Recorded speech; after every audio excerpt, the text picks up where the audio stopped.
If you love ancient history, then this is the channel for you. History Hit TV. It's like Netflix, but dedicated just to ad-free history documentaries, including a huge library of ancient history content from the 9th Legion to Boudica to the First Britons. Now you can get a huge discount on History Hits TV today.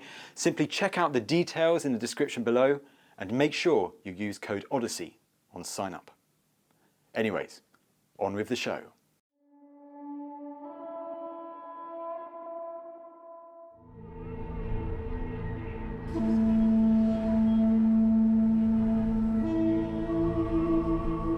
For nearly 3,000 years, ancient Egypt was the greatest civilization on Earth.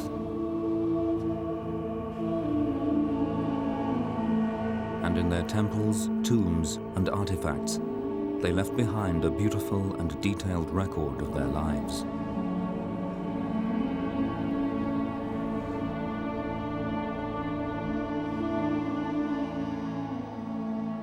But many mysteries remain. Now, however, it's becoming possible to decipher yet another vast store of information which the Egyptians left about themselves. They're dead. New scientific techniques are allowing Egyptian mummies to reveal secrets of their lost world. Scientists are now able to study the DNA of the pharaohs and are unraveling the truth about the rise and fall of one of Egypt's greatest families, the 18th dynasty, family of Tutankhamun. It's a very hard thing to get ancient DNA out. And when we actually see that on the gel, and we see the sequence, and we can show that this is something that has come from 3,500 years ago, that's a very exciting time. This is working. That's what's exciting. It is working. We are getting results. The DNA readouts are showing that we can take cutting-edge scientific skills and apply them to a very interesting question. Who are these people? What are their diseases? I think this is a remarkable project. Might this great family have been affected by a genetic disease? And did that bring about its sudden end? And was that the real tragedy of the young king, Tutankhamun?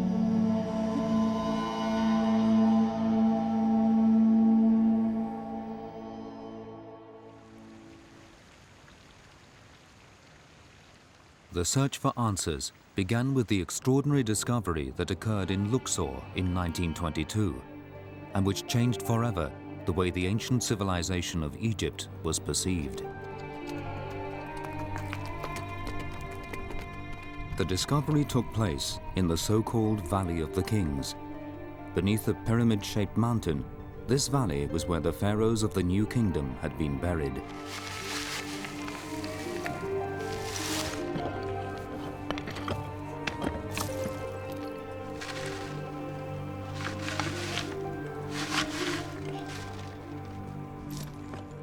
For 5 lonely years, an English archaeologist, Howard Carter, had been searching here for the tomb of a minor pharaoh of the 18th dynasty, Tutankhamun.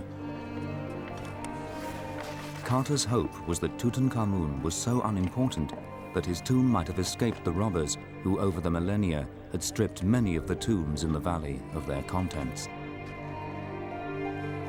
His backer, Lord Carnarvon, agreed to fund one last season for Carter to search in a triangular area of ground which so far remained unexplored.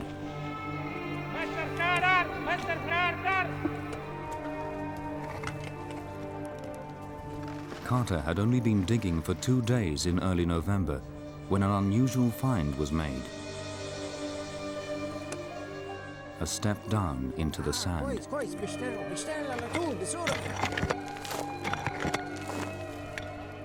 It might have been nothing, but that step became a flight of 16 steps.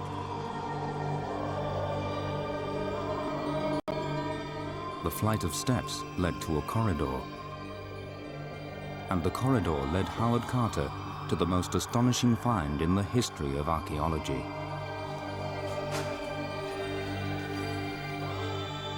a hoard of treasure unlike anything which had ever been seen before.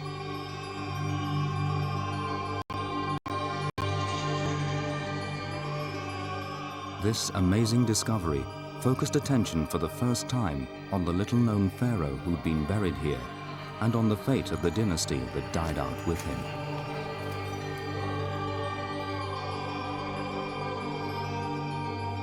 To this day, Tutankhamun and the end of his family remain mysterious. But amongst the treasures, Howard Carter made a discovery which could now give scientists a critical new piece in the puzzle of the 18th dynasty.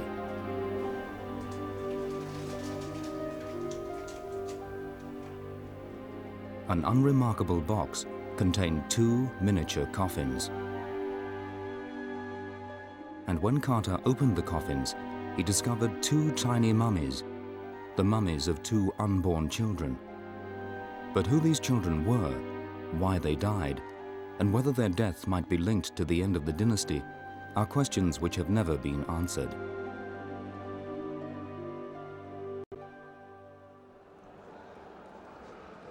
Today, Tutankhamun's treasure takes up almost a quarter of the total space in the Egyptian Museum in Cairo.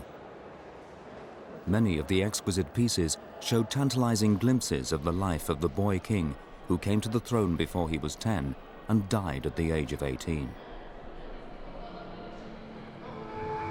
But who exactly was he?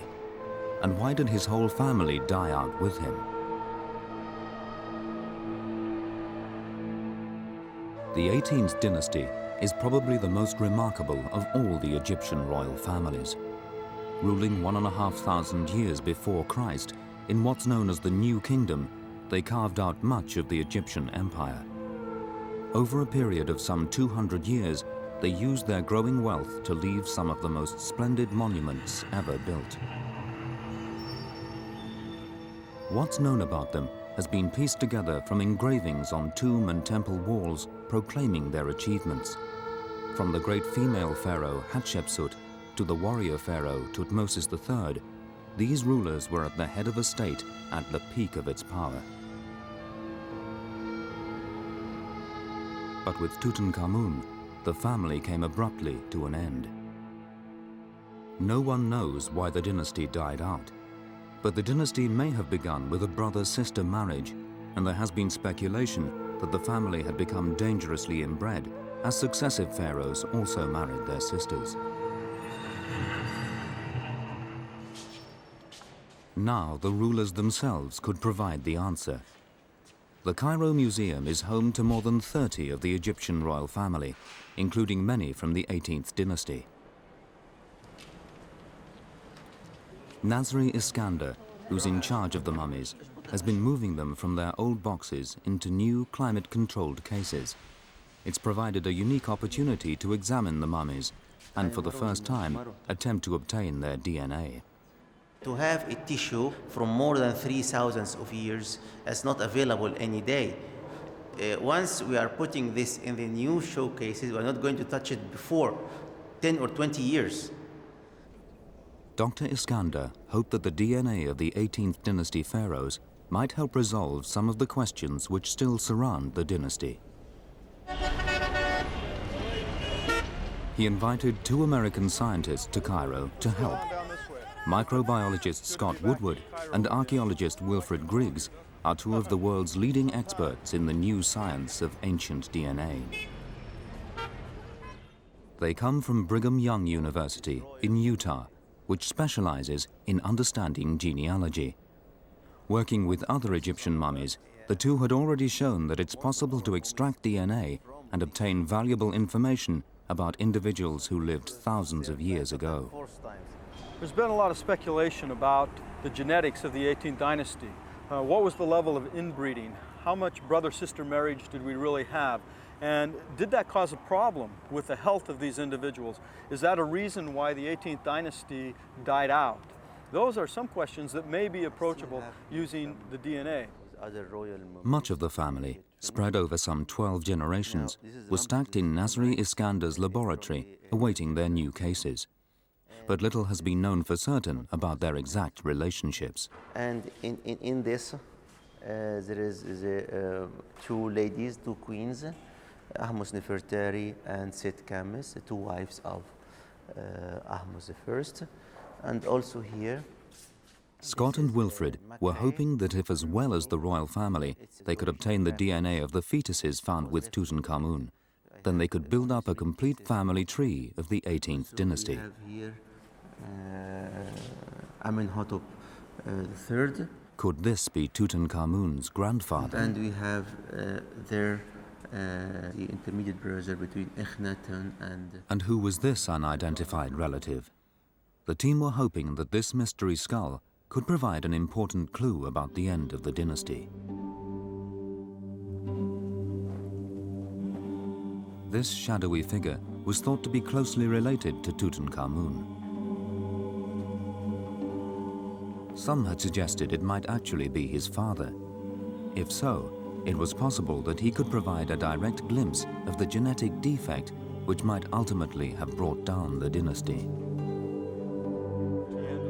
In a project which would last several years, Scott and Wilfred planned to recover the DNA from the mummies one by one as the recasing work proceeded. But they also wanted to track down the fetuses which they'd been told were in the care of the museum. There are only a few key points in the dynasty where we feel relatively certain on the identification of a body with a name. But possibly one of those points lies with the fetuses that were found in the tomb of Tutankhamun. The fetuses, photographed when they were first found, could well have been the very last members of the family and the key to understanding its fate. However, they're not listed in the catalogues, and first they had to find them amongst the 1,000 objects in the museum. The miniature coffins in which the fetuses had originally been discovered were traced to a storeroom where they were awaiting restoration. These were the nested coffins as Carter had found them nearly 80 years ago, except that now both were empty. The fetuses themselves were elsewhere. Many of the people we've talked to, even in key positions, have not entirely been sure where the fetuses are. So it's very important for us to be able to determine certainly where they are. Whilst the authorities tried to work out where the fetuses had got to, Wilfred and Scott returned to the main task of building up a genetic profile of the 18th dynasty pharaohs. Today it was the turn of the warrior pharaoh Thutmose III. Known as the Egyptian Napoleon, he pushed back the borders of the Egyptian empire when the dynasty was at its height. Now his sphinx stands guard over the Cairo Museum. You want to take this all the way back? Thutmose III is from the middle of the dynasty and is one of the few royal mummies whose identity is certain. So his DNA would provide an important point of reference. If we can obtain a DNA sample from Thutmose III, it then ties the bottom part of the dynasty with the top part of the dynasty, to use him for an anchor right in the middle of the dynasty. What we'd like to do is obtain a small tissue sample that has a high likelihood of not having been touched, so that it wouldn't be contaminated from any modern DNA. Probably the most important thing here is not to cause any damage. And so we would like to look and see if there are any natural openings that will allow us to get to the inside to recover any tissue without causing any further damage. Once Scott can establish DNA patterns in the 18th dynasty, he can start determining whether there is as much of the inbreeding coefficients as people have argued. Thutmose will be a very significant piece of that puzzle, because everybody can tie to Thutmose. We know who he is. Incredibly, in Egypt it's possible to look at the faces of the pharaohs almost side by side with the monuments they constructed.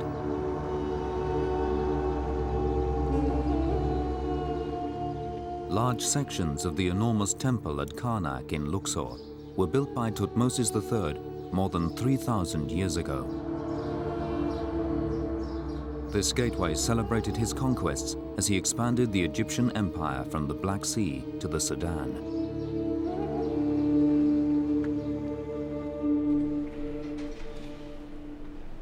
Look at these fingerprints. This is such fine material. Yeah. The swirls and the circles on the fingerprints are just remarkably detailed. Now, I see the left shoulder is loose. Yeah. When I've been doing the restoration. That's not going to be noticeable at all. It's going to be on the inside, away from any place that anyone has ever touched. I don't know if I can reach them with this or not. Give it to me, okay? Let me see what else is there. Once they found some loose pieces of tissue, the process of extracting any DNA back at the laboratory could take months or even years. But these samples should begin to answer the questions about how the family members were related. Yeah, I think there's some skin attached on that. It's okay. On that resin right there, so possibly that. Would their genes indicate that inbreeding led to the demise of this Egyptian royal dynasty? Certainly at the end of the dynasty, marriages within the family seem to have been common. Tutankhamun is thought to have married his half-sister, Ankhensen-Pa'aten. They were both little more than children, and much in love to judge from the gifts she gave him, which we found in his tomb. But they were destined never to have any surviving children of their own. So was the family by then afflicted with some inherited disease? Many people have suggested that a disease was already apparent in the pharaoh thought to be their father, Akhenaten. If that's true, could he provide the key to understanding what may have sealed the fate of the 18th dynasty?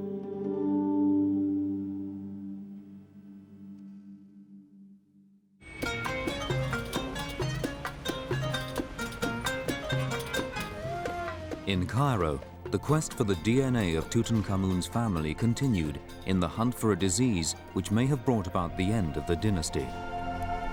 So this is Thutmose the First. And at the heart of the mystery was the pharaoh thought to be Tutankhamun's father, Akhenaten. He was perhaps the most extraordinary pharaoh in Egyptian history. He's known as the heretic pharaoh. At a stroke, he abandoned more than 1,000 years of established religion and all the well-known traditional gods like Amun-Ra and Osiris. And in an unprecedented move, he and his wife Nefertiti shifted their capital away from Thebes, modern Luxor, building a new city in the desert 200 miles to the north.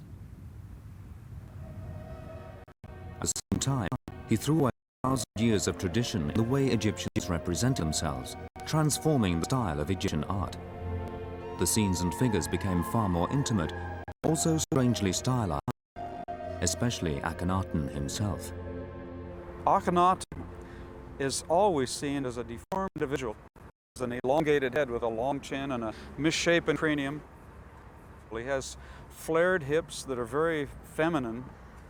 It has been thought by many people that this is a result of inbreeding and genetic mutation that has caused these kinds of changes to take place. Others think that this is really just a revolutionary art style. Is this just an artistic style, or did Akhenaten have a disease? This looks a bit like an inherited syndrome known as Marfan's, which makes them tall with narrow skulls and elongated limbs. Abraham Lincoln may have had the same disease. But did Akhenaten really look like this? Egyptologists today are not convinced. Akhenaten looks strange. He's certainly not a normal-looking chap, at least in his more extreme sculptures, which were intended to be seen from down below. Nowadays, they're almost invariably photographed from the front. So you've got this extraordinary distortion of the chin and the face and the lengthening. If you look at that same sculpture from below, then the distortion is far less. It's still a pretty weird-looking thing. But the impression is more one of power than of peculiarity. I think Akhenaten was making a point. The king is different. However, others think the way Akhenaten is portrayed may well be how he actually looked. Dr. James Harris has over many years been studying the skulls of the royal mummies, hoping any similarities will help to sort out their relationships. The mummy of Akhenaten is not thought to survive, but that of his father, Amenhotep III, does. There's great similarity between the skull of Amenhotep III and the portraiture of his son, Akhenaten. Both have pointed chins, large globular skulls. The face is somewhat bizarre. Of great interest was the fact that the skull is very, very large. In fact, because the individual was very short, Amenhotep III, or the mummy identified as Amenhotep III, is extremely short, less than 5 foot, and yet his skull is 2 standard deviations too large for his body. So this was rather a bizarre-looking individual. If Akhenaten's father looked bizarre, then perhaps Akhenaten did too, and really did inherit a disease such as Marfan's. Over the years, geneticists have speculated that some unidentified inherited disorder might also be responsible for his erratic behavior. Akhenaten's new capital at Amarna in Middle Egypt was built on a deserted stretch of sand beside the Nile. He defined the city boundaries with a series of declarations carved into the rock, celebrating his new capital and a new religion. Egyptologists like Joanne Fletcher think there were probably many factors influencing his behavior. We have to understand the context behind Akhenaten before we can then leap to any conclusions as regards not only his physical condition but also his mental condition. The significance of Akhenaten's move here to the new site of Amarna has been interpreted in many different ways by many different Egyptologists and historians. What seems to be happening is a desire to break with the past, certainly, but the move is also a development of his religious beliefs. He basically swept away the traditional pantheon of Egyptian gods and instituted the one god, the Aten, represented by the sun disk. Akhenaten's new and only god was the disk of the sun, which he called the Aten. At Amarna, the image of the Aten was everywhere.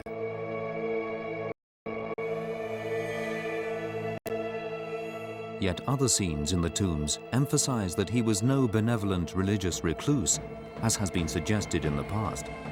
There are repeated images of the soldiers who were clearly part of life in the new city.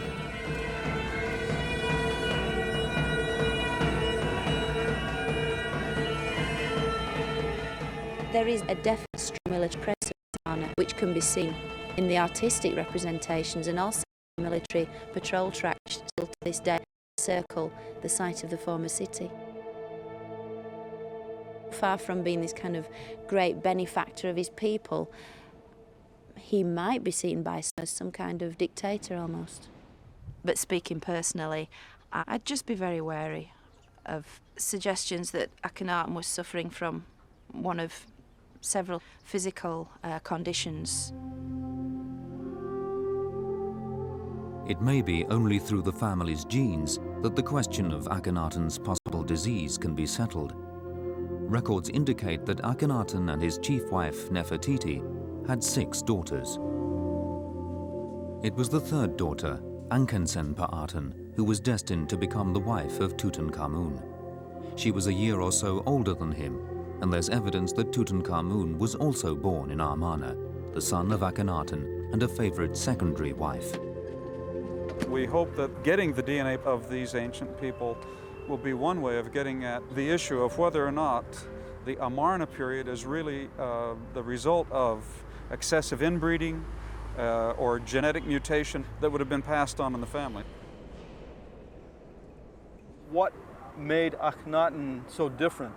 Was it a genetic problem? Was it something that we could look at, that he may have been carrying a gene for, that we could examine and see whether or not he had that gene?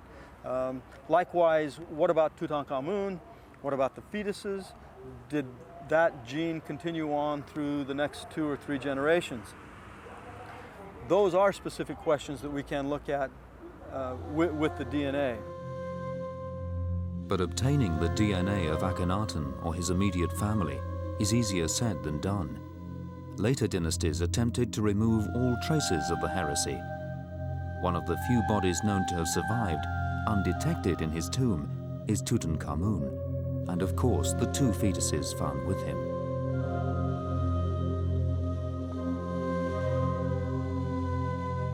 But for now, the authorities considered Tutankhamun, still in his sarcophagus, too precious to disturb, which gave the fetuses a key importance.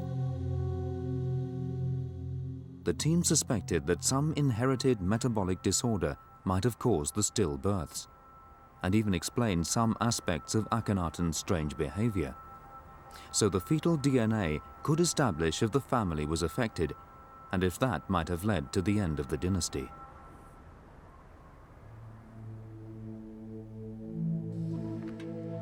But in the years since the discovery of the tomb, the whereabouts of the fetuses has often been uncertain. It took Howard Carter 10 years to clear the tomb of its contents. Every one of hundreds of items was meticulously catalogued and cleaned. All the artifacts were carefully packed on site, and then everything was dispatched to Cairo.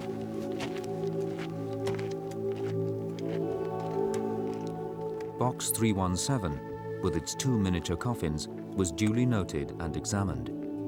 But whilst the coffins were properly catalogued, the fetuses were removed from the coffins. When they came out of the tomb, they began to move, and finding those fetuses hasn't been a terribly easy task. We have been in the museum, we knew of some mummies being moved up to the citadel, we've checked out catalogs and with the directors of conservation. So one of the things we have to do is simply go around looking to see if in fact these things are available. Some mummies had been sent in the past for examination at the Cairo Medical School, and Wilfred Griggs decided to look there next. The professor of anatomy is Fawzi Gabala. In a locked room, Dr. Gabala stores the remains of the many bodies which archaeologists have sent there. This is most of the collection in the anatomy department. These are ancient bones. Okay. It includes the period from pre-dynastic times till Greek-Roman and Coptic time. And these are the two boxes. My goodness. Oh, these are the boxes here. This is incredible. Okay, And amongst these boxes were the fetuses, still stored as Howard Carter packed them 80 years ago. This is a box with the small fetus. Wilfred Griggs's search was over. It's about 5 months age. And as you see, this is the original cotton. So one can see the condition is remarkable. The hands are in remarkably fine condition still. yes, and even this hand is seen. Still, you can see the you hand can still here. see the hand and part of the Yes. fingers. Yes, and you can see also the material, the embalming material, and this skin of the abdomen. Let us move to see the next fetus, which is a bigger one. Okay. The same from the tomb of Tutankhamun. And now the fetus is, as much, you see, is a bigger more, one. Much more developed, isn't it? Yes, it's a bigger one. So this is a female baby. It is about 7 months. You can see even here the vertebrae. The vertebrae. And you see the clavicle here. This is the clavicle. Right. And here is the chin, and the mouth is completely all right. The nose is okay. You see the nose? Neither fetus showed any sign of a skeletal abnormality, but there was a strong clue as to who they were. You can see the incision, Right. which was done in the left flank, so that they can go and fill the abdomen with the embalming material. Now, when you observe this kind of mummification process in fetus so small as this, surely this would argue for this being a very important, even a royal burial, you would think, wouldn't you? Sure. To embalm such small fetuses, it is a sure sign that these were very important fetuses, royal fetuses, Tutankhamun and his family. I guess the question is, could we look at it more carefully, you and I, and see if a sample would be appropriate to take? I believe there is a facility. Finding these two fetuses, after looking around and wondering where they were, finally we will be able to determine genetically where these fit in the 18th dynasty. That is going to be a remarkable opportunity. Very, very remarkable. Unbelievable. After weeks of searching, Yeah. Wilfred Griggs had found what did appear to be the children of Okay, now that'll be Tutankhamun. enough from that one. He was allowed to Now, take the let me minute just say, bone now this samples is needed small to test their fetus DNA. number one, right? Small fetus. Back in America, at their university in Provo, Utah, the process of extracting the DNA from the fetus samples would take several months. By amplifying any DNA in the samples many millions of times, Scott Woodward would be looking for their DNA fingerprints, for DNA sequences which may match those he'd seen in other royals to confirm that the fetuses were indeed Tutankhamun's children. And he'd be looking closely for the genes which might indicate syndromes like Marfan's or an inherited metabolic disorder.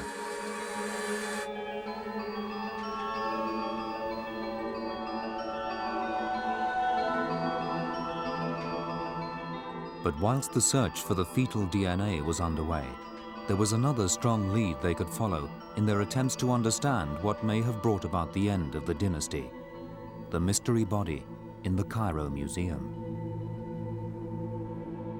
The body was found a few years before Tutankhamun in the Valley of the Kings in a tomb known as KV-55.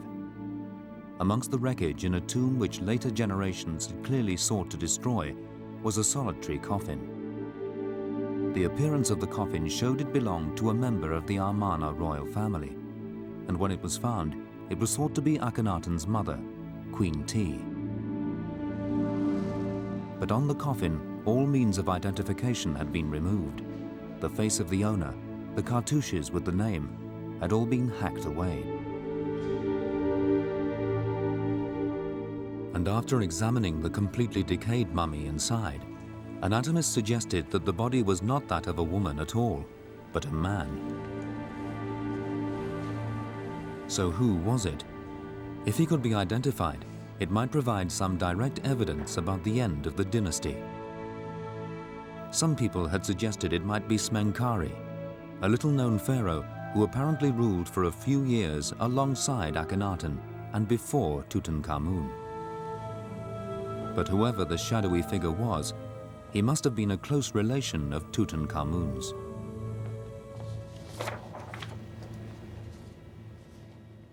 Jim Harris had found that the skull from the body in KV-55 was almost identical to Tutankhamun's skull. There's a number of different ways you can show this. One is you can show them using computerized tracings or overlays showing how very similar the maxilla, the mandible, and the cranial base are. In fact, of all the 18th dynasty, they are perhaps most similar. The morphological contours, the shape of the skull and face are very, very similar between that of Tutankhamun and the skull from Tomb 55. So my conclusion is that they are first-degree relatives. Therefore, they would be possibly a father or a son or a brother. We have no reason to believe that historically that Tutankhamun had a son, so the assumption must be then a father or a brother.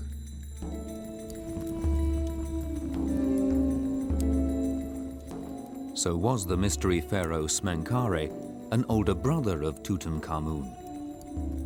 Many people doubt Smenkhare existed, or that Tutankhamun had an older brother.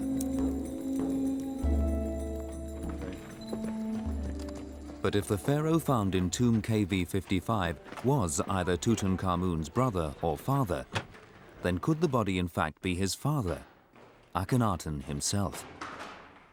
18th dynasty specialist Nicholas Reeves thinks the evidence that it is Akhenaten is compelling.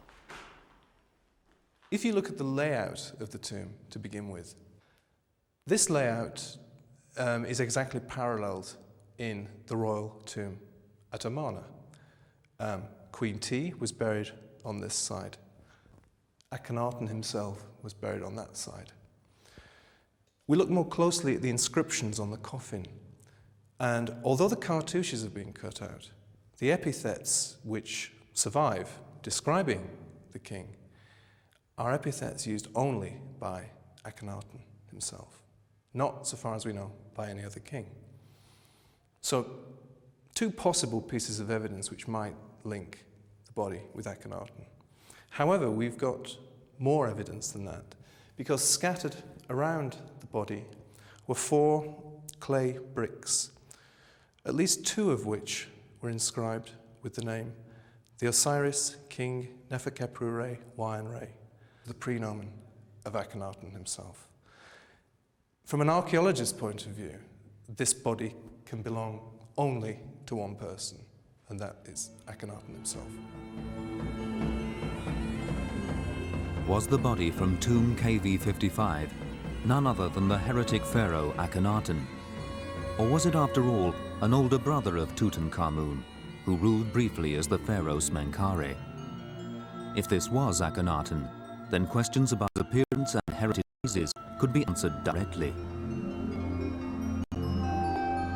The museum now agreed that for the first time in many years, the body could be examined to try to identify who it was and help resolve the puzzle of the end of the 18th dynasty.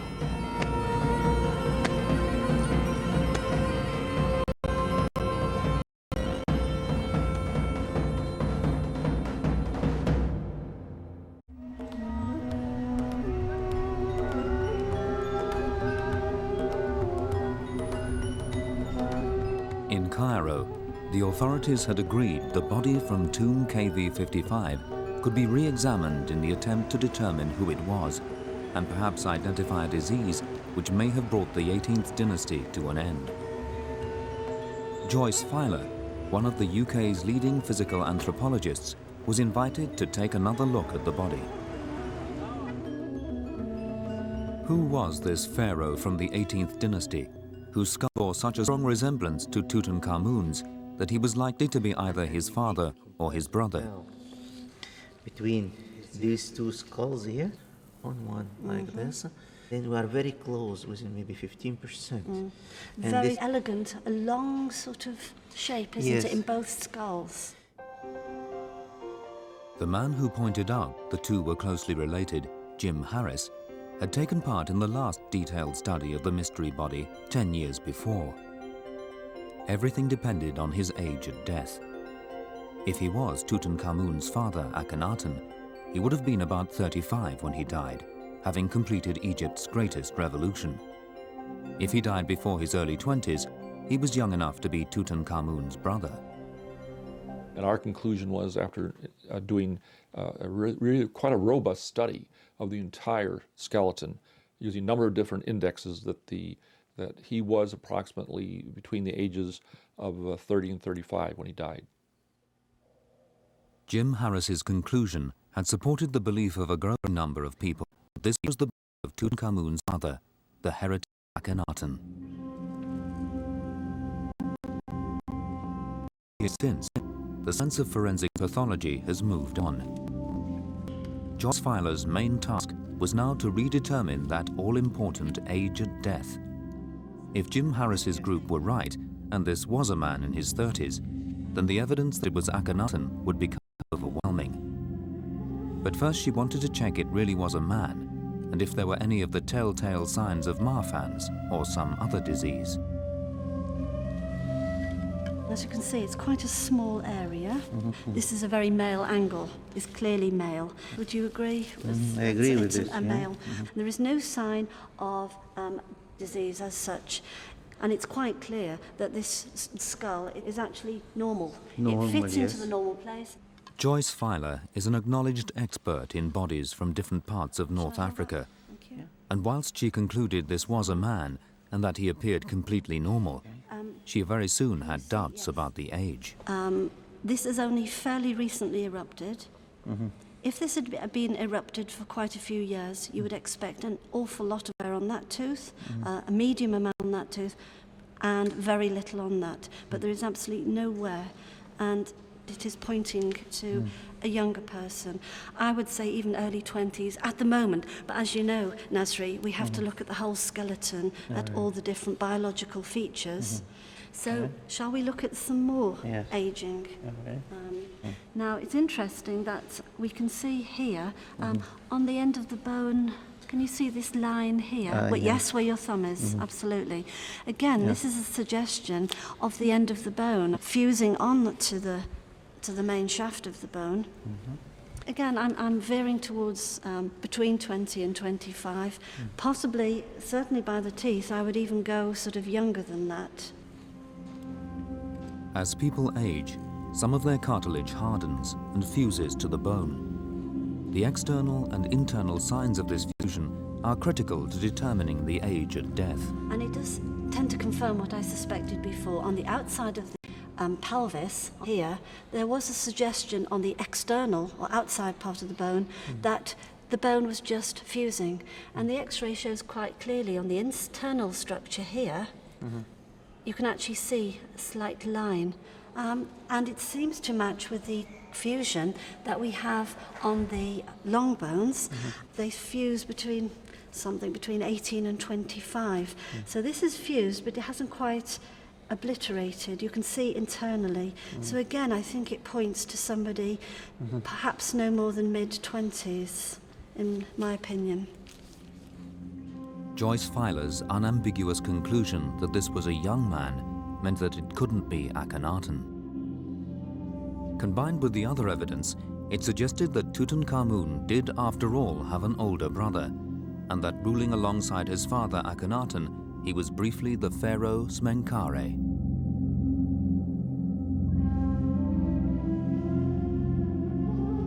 The suggestion is that Smenkhare died before his father, and it was his early death which made Tutankhamun the heir to the Egyptian throne. Akhenaten himself remained an enigma, but now it had been shown that his son Smenkhare was apparently normal, and that he in turn was just like his brother Tutankhamun, it became less likely that Akhenaten had a dominant genetic abnormality like Marfan's.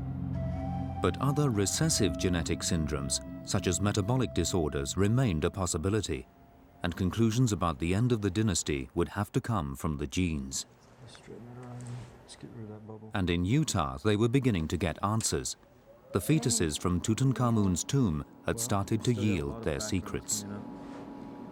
So far, there were only glimpses of DNA from the small fetus, but the older one had yielded a whole sequence, not yet nucleic DNA, which might identify the father, but mitochondrial DNA, passed down through the maternal line. The DNA that we have from the fetus should be the DNA sequence of Ankhenaten, who is the mother of the fetus, if in fact this is the child of Tutankhamun and Ankhenaten. That DNA sequence would have derived then from Nefertiti. So by having the DNA sequence from the fetus, we've now also been able to reconstruct the DNA sequence of Nefertiti. So in this first glimpse of the DNA from Tutankhamun's immediate family, they were probably looking at the genes of Nefertiti herself. And seen no sign of any genetic disease, but they'll keep searching, and they're confident that in time, the fetuses will yield a lot more information. We're not finished. With enough tweaking of the reagents, enough working with the samples, I'm confident that the answers are still there for us. I don't think we have to say we didn't get them, give up. I think we have to say we have some answers and the chances are pretty good we're going to get more. And as the results came in from the dynasty as a whole, they revealed a series of definite answers about relationships in the family, about their inbreeding, and about the likelihood of disease.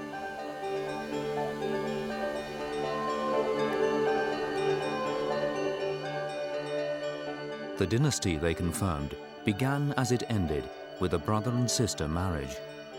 But as the team worked their way through the royal family, they were able to chart a family tree, and it became clear that this was not a pattern that continued throughout. Probably some of the biggest information that we have from the ancient DNA analysis is the confirmation of a brother-sister marriage at the beginning of the dynasty, and then a break between the genetic information at the beginning of the dynasty and the middle of the dynasty. they're around Amenhotep I and Thutmosis I, which may imply a different set of genetics, possibly a different family. Scott's first conclusion was that far from being inbred throughout, the 18th dynasty was in fact two different families, and it emerged from minute changes in the DNA.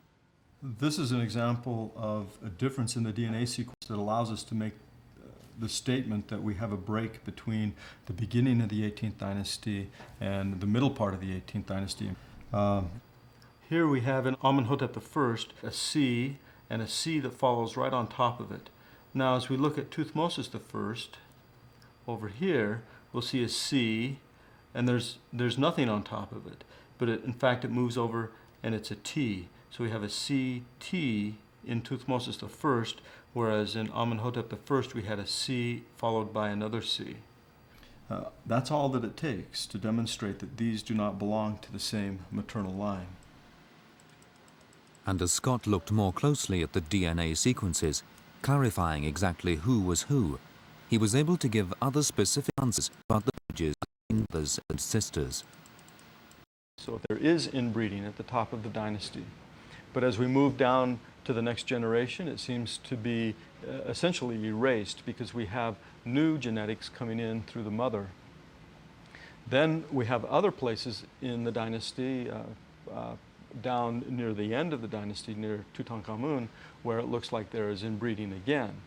And so it goes from an inbreeding situation to a resetting of the clock to another inbreeding situation as we move through the dynasty.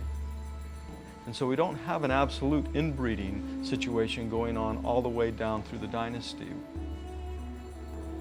At specific times in the dynasty, brothers had married their sisters, including that final pairing of Tutankhamun and his half-sister. But there was always fresh blood coming into the family, and with such low levels of inbreeding, recessive conditions like metabolic disorders would be unlikely to lead to the premature death of both their children.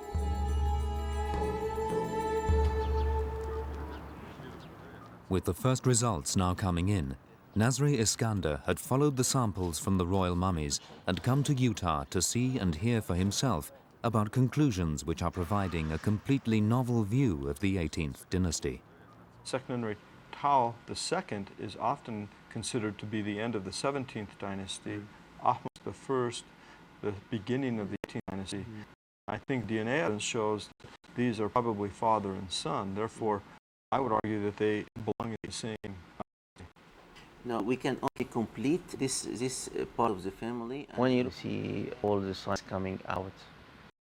And you see, these points may be very useful to give us ideas about the humanity from 3,000 of years. To me, the world will be remarkable. We now have the beginnings of some DNA evidence from the 18th dynasty, combined with all of the historical information that's come to light in the last 100 years, and all of the other reconstructions of what went on in the 18th dynasty. I think the DNA adds a whole new perspective, a whole new angle to being able to understand who these people were, how they were related to each other, and how they interacted from day to day. Why the children of Tutankhamun and his young wife were still born remains a mystery. For the young royals and for the dynasty it was a tragedy, but it was probably not caused by a genetic disorder. But the fact that they had no surviving offspring changed the course of history. When Tutankhamun died, still it seems with no other wives, the dynasty effectively came to an end.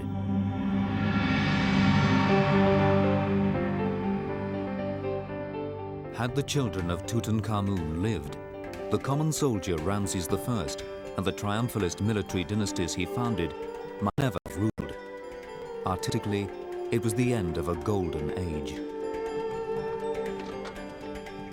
Now, after 3,500 years, the story of the 18th dynasty is re-emerging from the sand. Through their DNA, this extraordinary family is in a sense being brought back to life.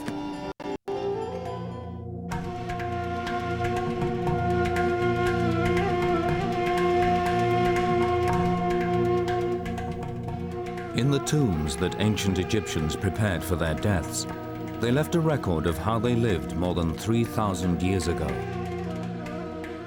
But the full meaning of many of the images remains a mystery. In almost every noble's tomb, one image stands out: the blue lotus, a type of water lily which is everywhere. But why should the lotus be associated with the dead?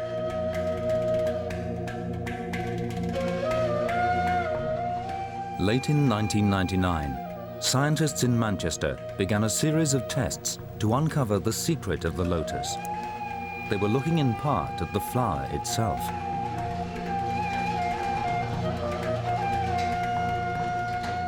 But their tests also had another focus: an ancient Egyptian who would have encountered the lotus.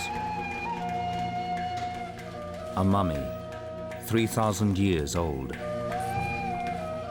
It would turn out that the team would uncover some of the remarkable properties of the lotus and the links between the flower, the afterlife, and sex in ancient Egypt.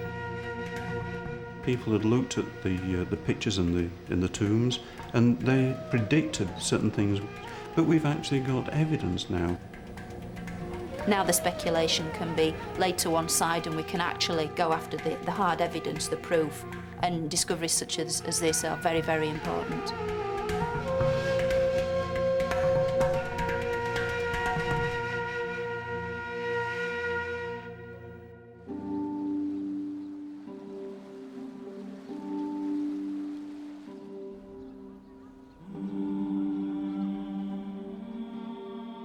Egyptologists interested in the day-to-day life of the ancient Egyptians have learned a large part of what they know by studying the detailed scenes recorded in the tombs.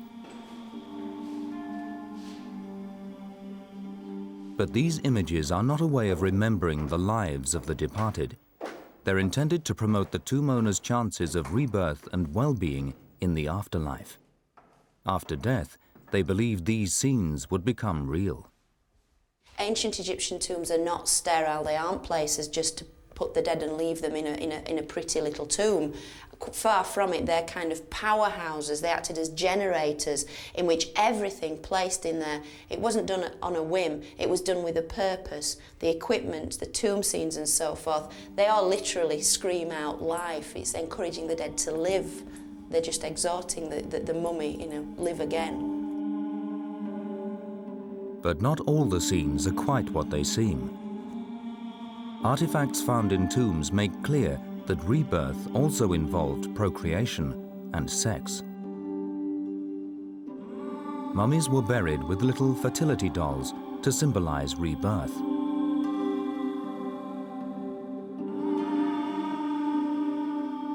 Male mummies were often buried with artificial phalluses. And many of the tomb images in which everyone is always young are thought to have a hidden sexual meaning.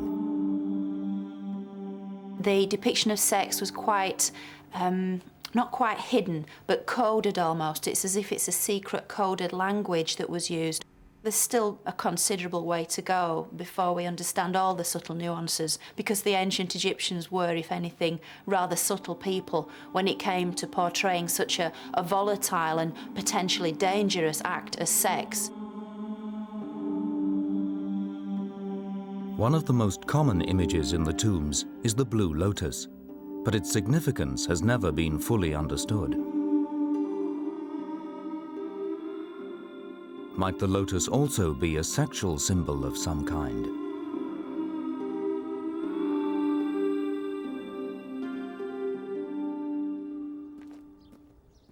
Egyptologist Lisa Maneke has been investigating the blue lotus and its connections with both love and sex. The village of Deir el Medina near Luxor was used by the workmen who built and decorated the tombs of the pharaohs in the Valley of the Kings.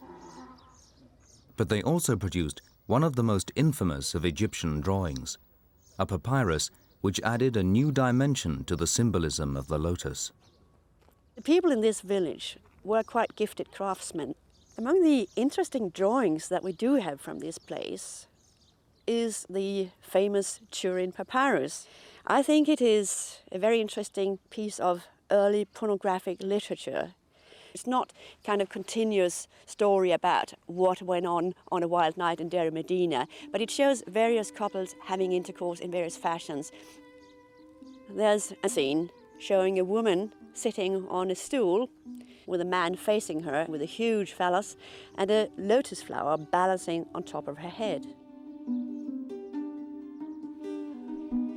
In one of the other scenes, the woman seems to be managing quite well on her own because she's sitting on top of an inverted pot with a pointed bottom, enjoying herself in that way. Again with a huge lotus flower on top of her head.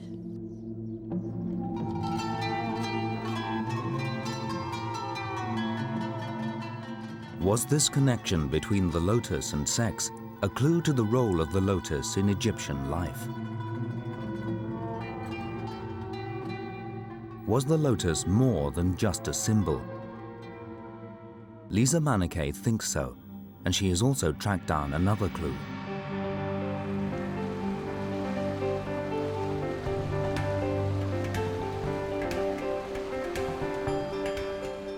"100 kilometers upriver from Luxor is a temple known as Edfu. Here there is evidence which suggests that the significance of the lotus is based on some undiscovered properties of the plant. Lisa Manike has tracked down a piece of text in the temple which could make sense of the lotus's central importance in Egyptian life. In the Temple of Horus, the walls are full of pictures showing the king offering to the god.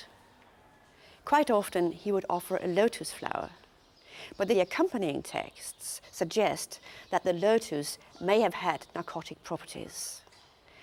The king speaks about the lotus flower to the god, and he says, "When you look at its brilliance, your eyes become dynamic or imbued with dynamic properties.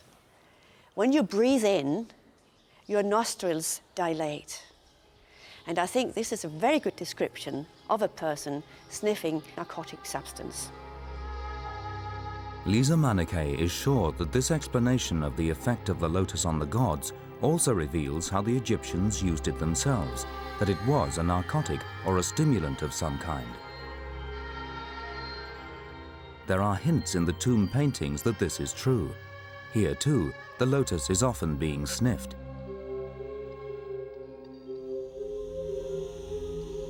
And there is a close association with wine. Wine goblets were often decorated to look like the lotus. And little jars of concentrate are seen being added to the wine. Might these also be derived from the lotus? Was the secret of the lotus that it was a drug which the Egyptians used in much the same way as alcohol? And did they sometimes combine them, soaking the flowers in wine? Was this what lay behind the images in the tombs and on the erotic papyrus?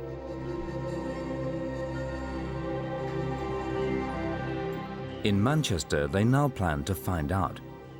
If the Egyptians had been taking drugs, they hoped that this mummy would reveal the evidence. She was at the center of a research project to establish the truth about the lotus and other mysteries of Egyptian life. The team was led by Dr. Rosalie David, keeper of Egyptology at the museum. The mummy came into the Manchester Museum in 1825. She was given to the museum by two private individuals, together with two wooden coffins. And from the inscriptions on the coffins, we know that her name was Asru and that she was a singer, a chantress in the temple at Karnak. Unfortunately, there's a great deal we don't know about the mummy. Science, we hope, will reveal the truth about the lives of the ancient Egyptians. You know, you need to go there, Ken. Just there. Yeah. Asru's wrappings were removed by her owners in the 19th century. That made access to her skin and organs, the key to the experiments, much easier for the scientific team. Does it feel quite solid, that? It's very hard. Well, you can hear it. I think you're on the bone, really, there. Got a small amount of tissue. That's some tissue from the close to it. It would have been quite nice to have got The team planned to obtain a number of minute samples of uncontaminated tissue from inside Asru's body. Yeah. They would search for any signs of the lotus or drugs of any kind which Asru might have been taking, perhaps for recreational purposes or possibly for ritual or medicinal reasons. There's no evidence that the Egyptians used narcotics until very much later, but no one has ever examined a mummy with the range of new technologies they now planned. It's very gungy. Resonance. As well as Asru's tissue, they also needed hair samples. Since drugs slowly accumulate in hair, these can reveal drug use over a long period. However, finding hair on Asru was not a simple task. Her head had been shaved, and the only hair they could find was body hair. I'll take some hair and then I'll take a biopsy. Yes, we could call it just pubic hair. It's a knot. It was Asru's role as a temple chantress, which meant she had to be shaved. Removing hair, wearing wigs instead, was thought necessary for ritual purity. Her coffin explains she lived in Thebes, now known as Luxor, the religious capital of Egypt. 1,000 years before Christ, near the end of the New Kingdom, she worked in the Karnak temple. But as a temple chantress, Asru was also an ideal subject for the scientific study. Here she would have come into regular contact with the lotus. As at Edfu, the lotus appears to have a central importance. Lotus symbols are everywhere. Records indicate that a chantress was a kind of part-time priestess, a high-born noble who would live here for weeks at a time. 3,000 years ago, it would have been very different. It would have been a very dark place in this inner part of the temple, full of colour, full of life. The floors would polish silver, the walls would be adorned with fine gold and lapis lazuli. These jewel-like colours would be heightened by the shafts of sunlight, and the use of incense and sweet perfumes would absolutely suffuse the whole building. Asru's role, with the other chantresses, was to support the priests in looking after the deities in the temple. This included bringing offerings of the lotus flower. In the morning, they would chant to wake the gods. 3 times a day, they would bring food and other nourishment. They would fetch the clothes with which the gods would be dressed by the priests. And throughout the day, they would perform for the gods with singing and dancing.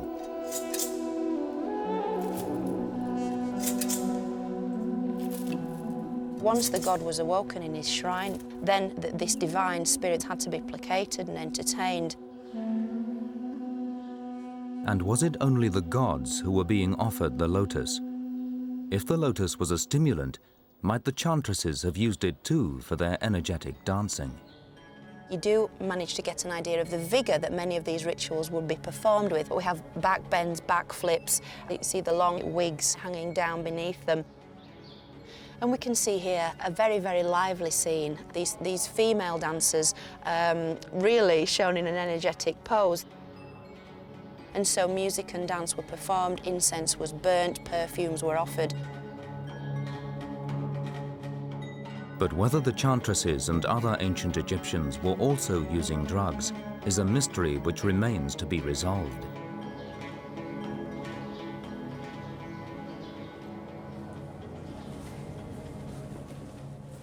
In Manchester, as Asru's examination continued, the hope was that if she had been taking drugs, perhaps including the Blue Lotus, they could now begin to find out. And might she also now reveal the secret of the connection between the afterlife, the lotus, and sex?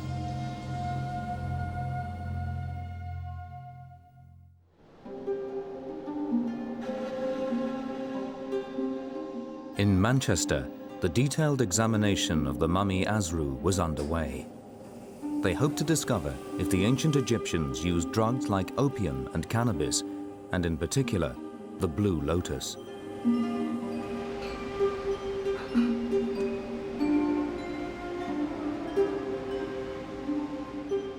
Two members of the team, anaesthetist Dave Council and chemist Vic Garner, had now been given samples of Asru's hair and tissue to test.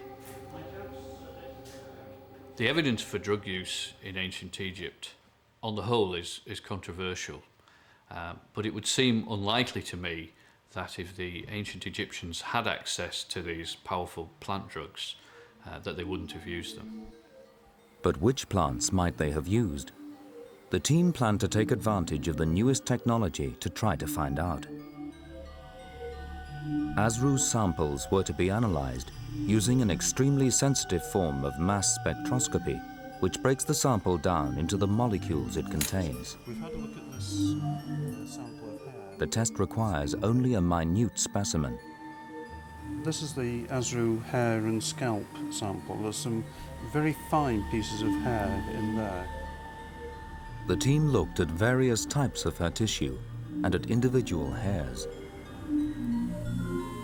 This is a forensic test which Vic Garner's lab has been using to detect drugs in samples provided by the police.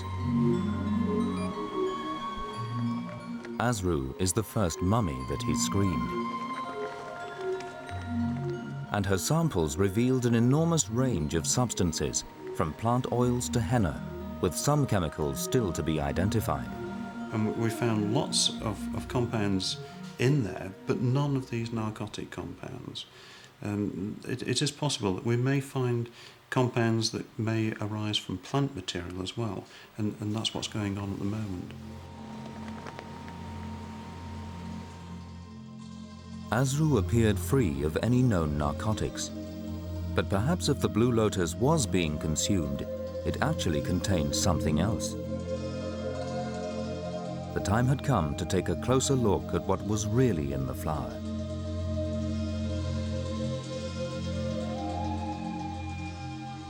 Finding a flower to test is difficult, since the plants are now very rare and hard to find even in Egypt. One of the few places thought to have the plants, conveniently for Dave Council and Vic Garner, is Stapley Water Garden in Cheshire. Here they have what botanists suspect may be the actual flower revered by the ancient Egyptians.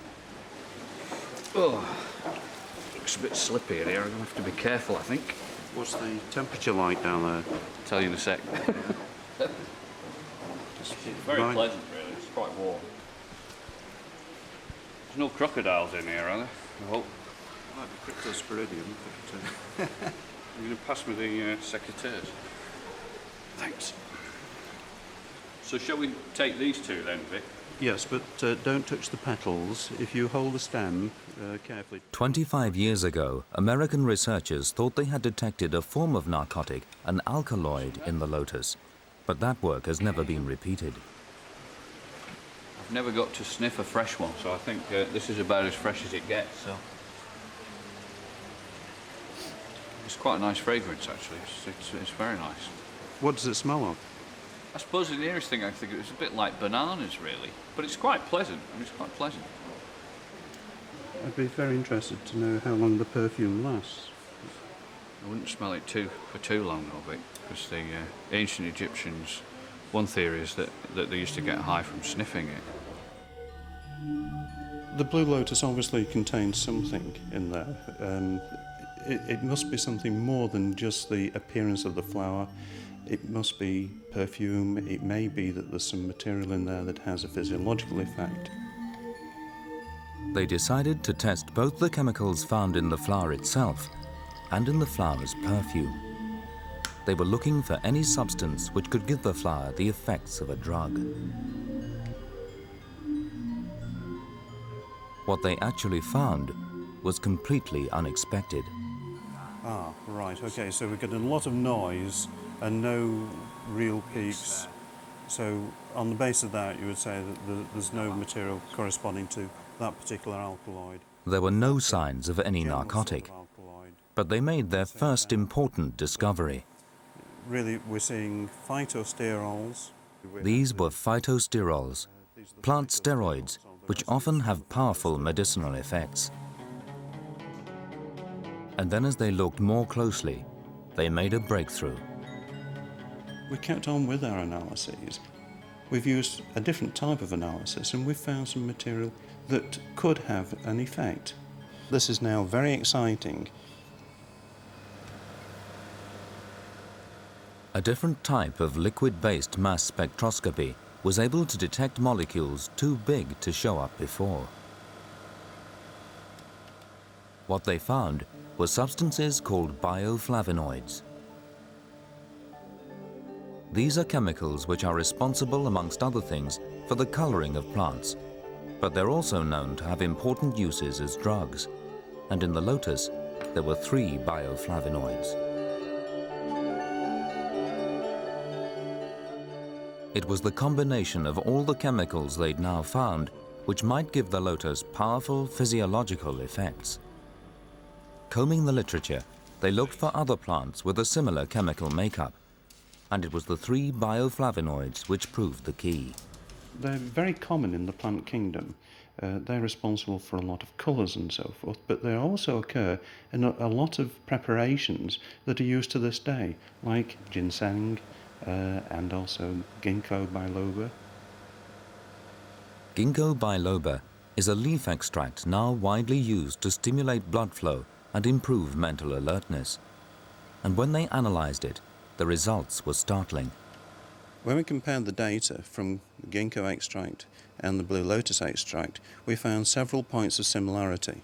There are so many points of similarity that we think that the effects of these 2 materials may also be similar.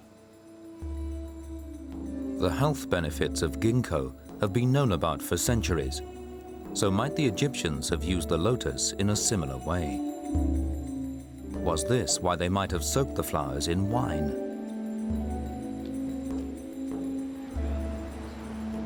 They arranged to see an expert who could tell them exactly what effects the lotus would have had. Liz Williamson is a pharmacognosist, a chemist able to assess the effects on the body of different substances. And it was the complex combination of chemicals found in the lotus which excited her. Well, I think you've established that the chemistry of the 2 is fairly similar, particularly around the flavonoid region. And it looks like the lily is even richer in these flavones than ginkgo itself, which suggests that the ancient Egyptians would use it in a similar way to that which we use ginkgo for nowadays.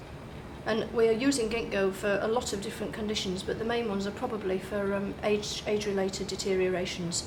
It's known as a kind of anti-aging herb. It's a free radical scavenger and antioxidant.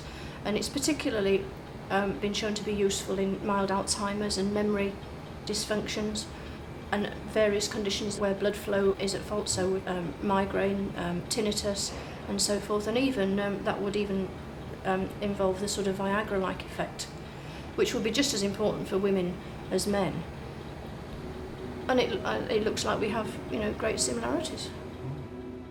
The ability of the lotus to stimulate blood flow suddenly highlighted the missing connection between the lotus and sex. And I noticed you found a couple of compounds which are phosphodiesterase inhibitors, and that's the way that Viagra works. Thank you very much. Good. So the lotus was not only a general panacea, it was also a natural form of Viagra, potentially the key to both health and sexual vigor. Did this at last make sense of the different ways the lotus had been portrayed? Had the team discovered the secret of the lotus? Vic and Dave decided they had to make one last check. How could they be positive that the lily used by the ancient Egyptians really was the same plant as the one they had sampled at Stapley? And would it have had the same Viagra-like effects?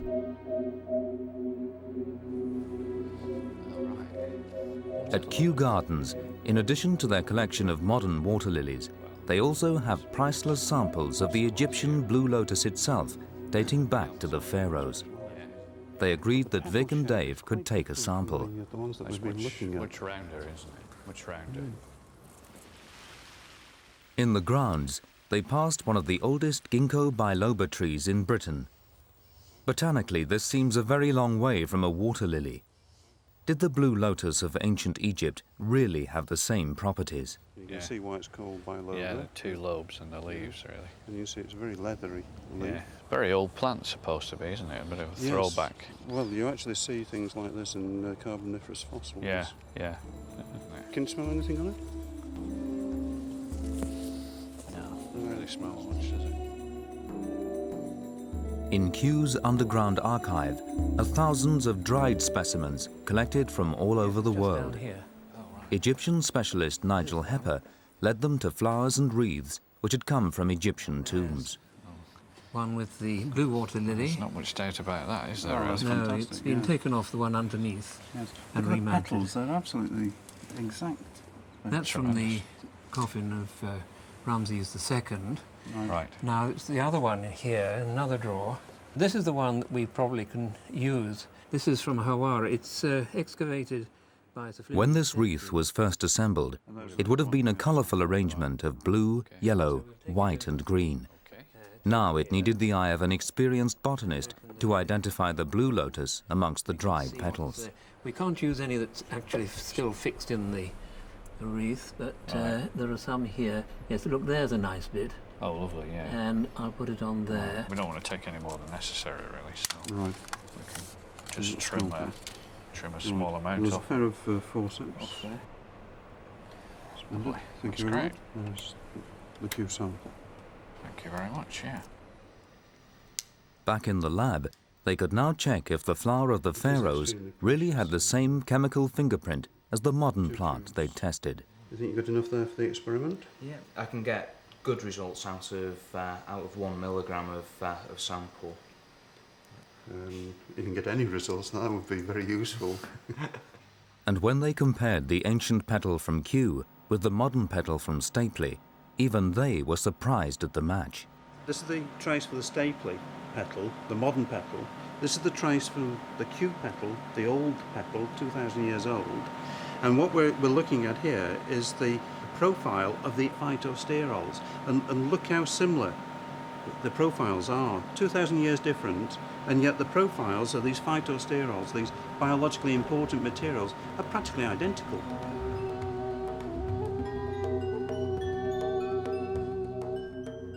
There could be little doubt that the lotus known to the ancient Egyptians would have had the same properties as the modern plant. But did the ancient Egyptians consume it? Was it really their Viagra?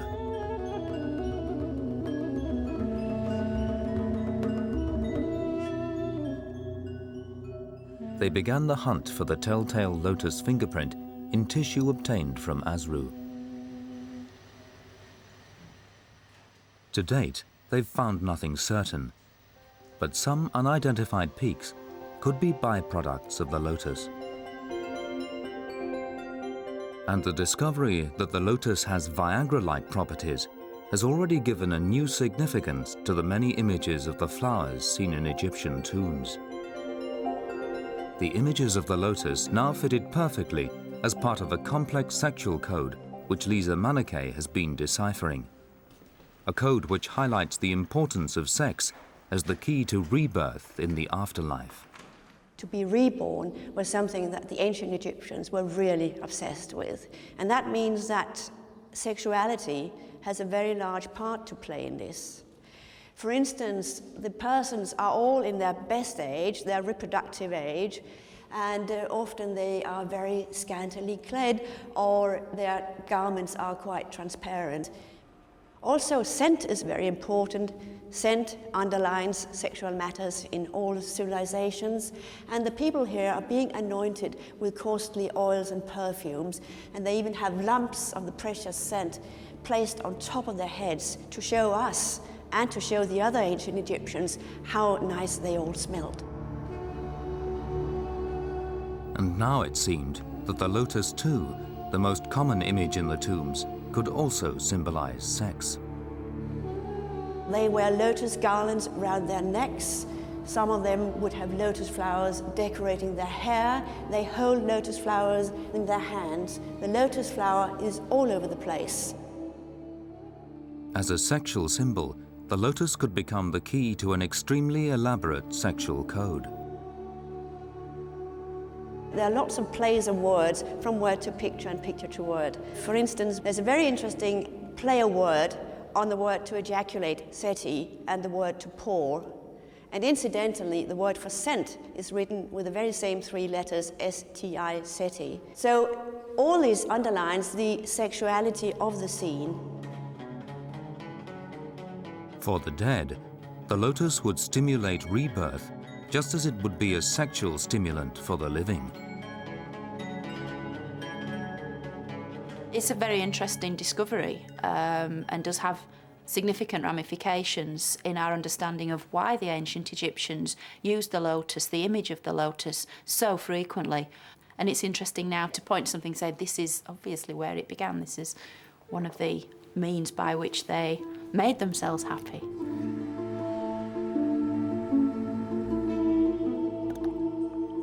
Soaked in wine, the lotus would not provide an instant boost to the alcohol, but its long-term use would boost the sexual vigor and general health of those who consumed it.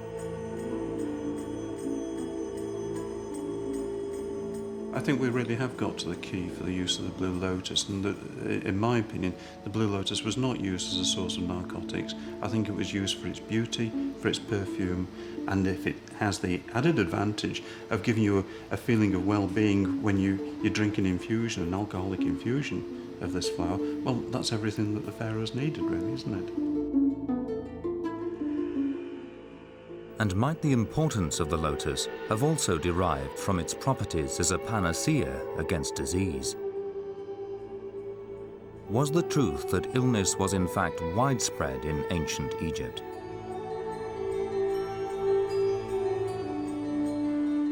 As the team continued their examination of Asru, might she provide some answers?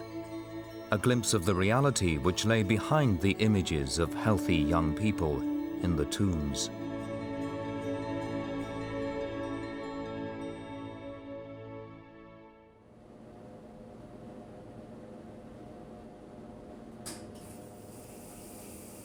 Asru was now undergoing a full medical examination.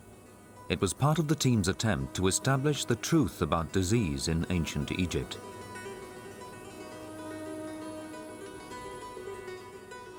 The team had already discovered a new significance for the blue lotus, a plant which they had shown would boost both health and sexual vigor. Now they hoped to learn more about the general health of the people. Might the importance of the lotus in ancient Egypt be linked to the prevalence of disease? In the tombs, almost everyone is shown as young and healthy. Occasionally, musicians are shown as blind, which might be explained by parasitic diseases.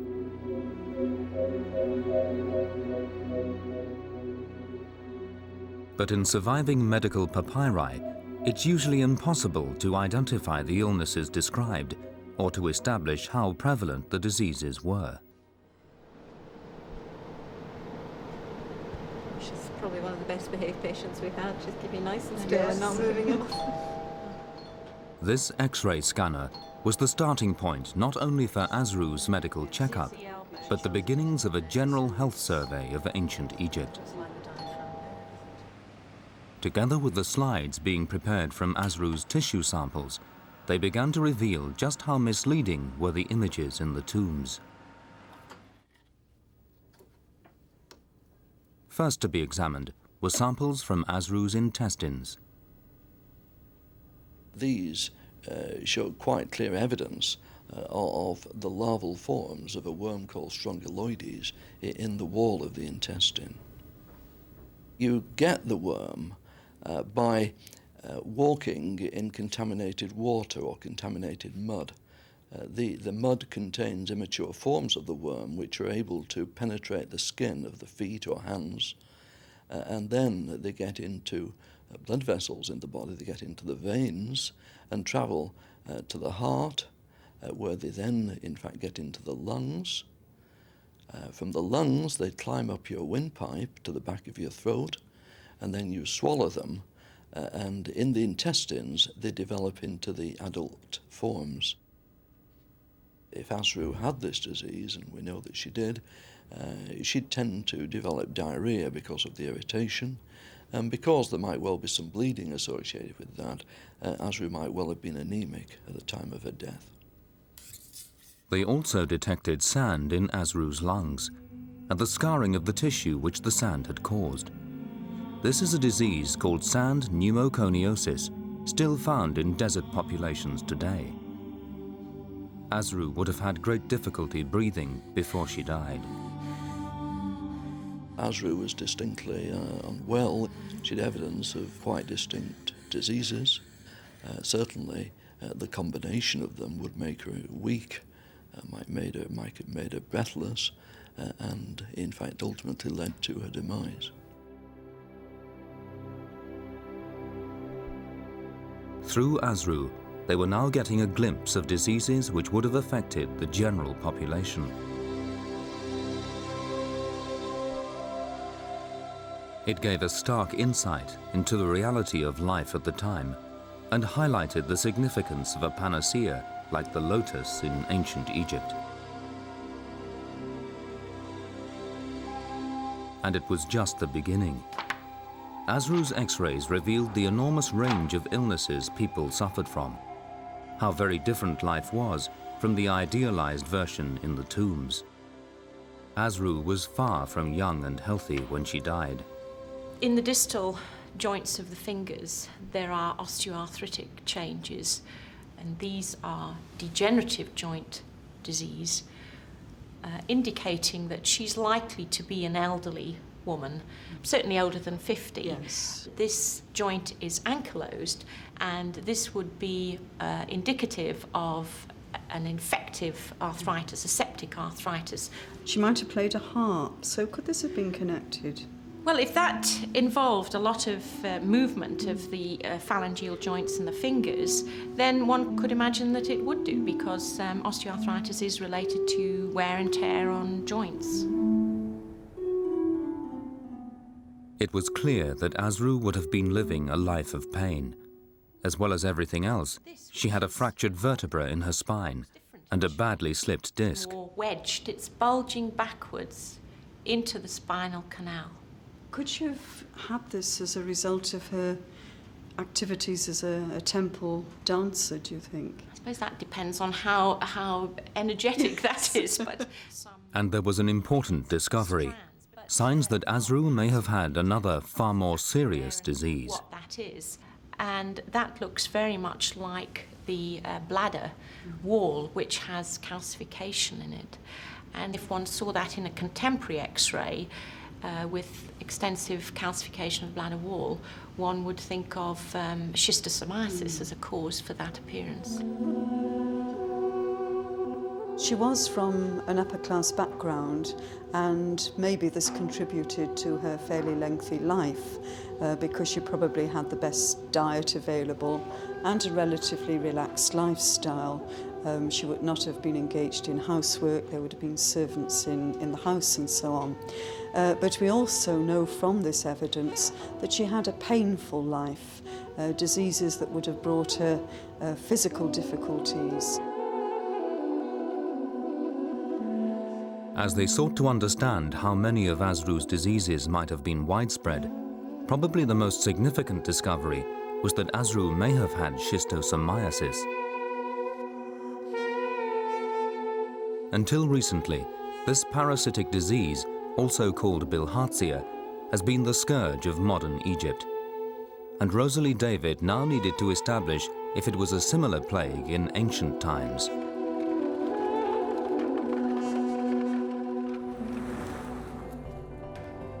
But there has been no certain way to detect bilharzia, and Rosalie David decided to travel to Egypt to seek help from the experts, the team who have been battling to bring the disease under control. Bilharzia is carried by a parasite which develops in water snails. From there it infects humans who come into contact with the water, attacking many organs within the body. In Egypt today, Alan Fennick advises the team which has brought the disease under control, in part by controlling the snails. And what this gentleman is doing is checking the canal for snails. This canal doesn't look particularly attractive, but the point is that fresh water is very important. People come down to the canals to wash their clothes, the women come down to wash the dishes, men come down when they're building bricks. And you know, when children are coming home from school and it's as hot as it obviously is now, it's very attractive to dive into the water. In antiquity, some of the activities at least would have been similar in terms of the canals. It's clear from the tomb paintings that the ancient Egyptians performed all the same activities in water, and the country has always been critically dependent on irrigation. So was bilharzia also widespread then? In modern times, up to 80% of the population have been infected, and it has been one of the country's major killers. Recently, dramatic reductions in the incidence of bilharzia in Egypt have been brought about by regular screening and treatment with modern drugs. But if the ancient Egyptians had bilharzia, they had little but the lotus for protection.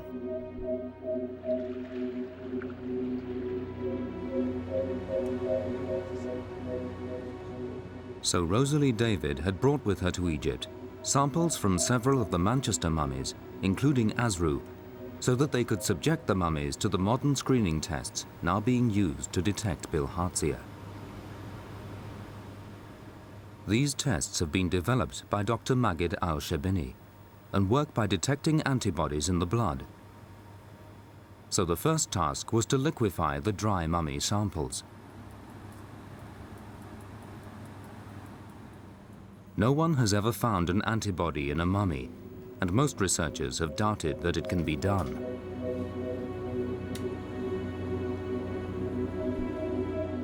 But to Rosalie David's surprise, one of the tests came out positive. It was the first time an antibody had been detected from ancient Egypt, and it was an antibody against bilharzia. You can see now while we're doing the development is that here is the positive reference samples. Yes. And if you can see in tissue sample number 3, we can see that there is some reactivity which Yes. comes up, a faint reactivity, but there is activity there. So if this is actually the case, then these are antibodies which are 2,000 years old. Yes, these still are present. Yes, Yeah. antibodies extracted from the tissues, and they are still live and active, and they are giving us this reactivity here. So this is a first. Absolutely. The finding of this first active antibody from ancient Egypt was clear evidence that the people also suffered from this debilitating and lethal disease.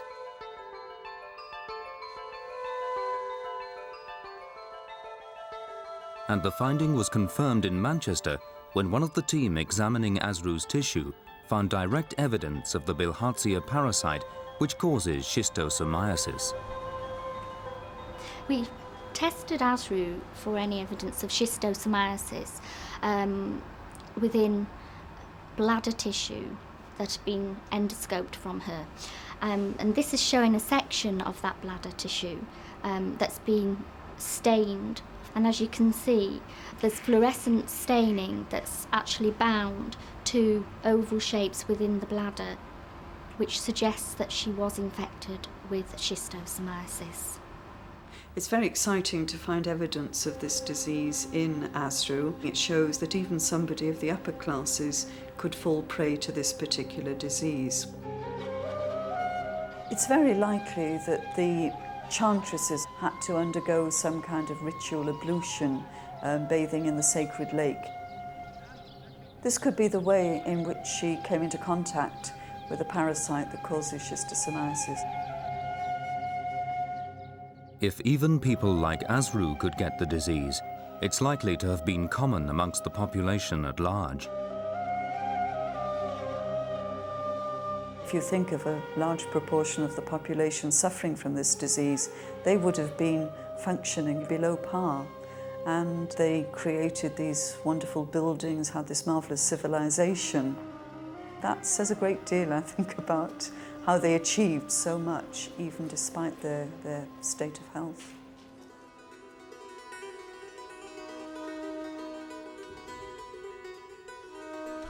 In a world where mummies are now showing that the average age of death was around 40, the lotus would be a powerful symbol of life.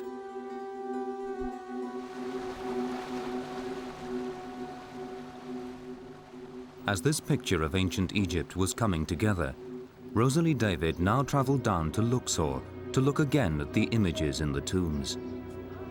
A new layer of meaning in the tombs was gradually emerging, and the ever-present lotus was the key. I think the fact we know more about the lotus from our scientific studies does really give you a different view of the tomb scenes. You can look beyond the pictures and the beauty of the scenes, and it gives you an insight into perhaps what they were hoping for in the afterlife. The lotus could now be seen as a potent symbol of both rebirth and long life in a world which was actually dominated by disease. Although we always, I suppose, surmised that they had illnesses, it's a great contrast now to have this hard evidence and to look at this in relation to these paintings which show such a different, idealised world. Asdru probably would have been represented in this very elegant and idealised way, but the physical reality is very different from this. 3,000 years after her death, Asru's mummy has opened a new window on a distant past. And a water lily has begun to reveal its fundamental role in Egyptian life, the key to health, sex, and rebirth. Together, they've helped uncover the reality of life at the spiritual heart of Egypt, at a time when the country's power was at its peak.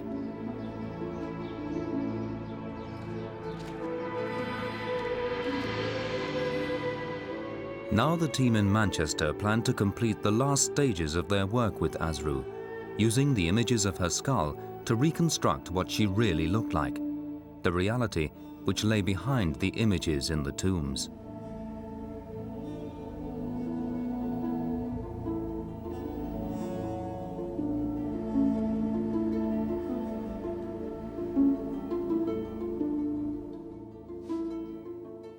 In full makeup and wig, Asru was about to show Rosalie David her true likeness for the first time. Gosh, that's incredible.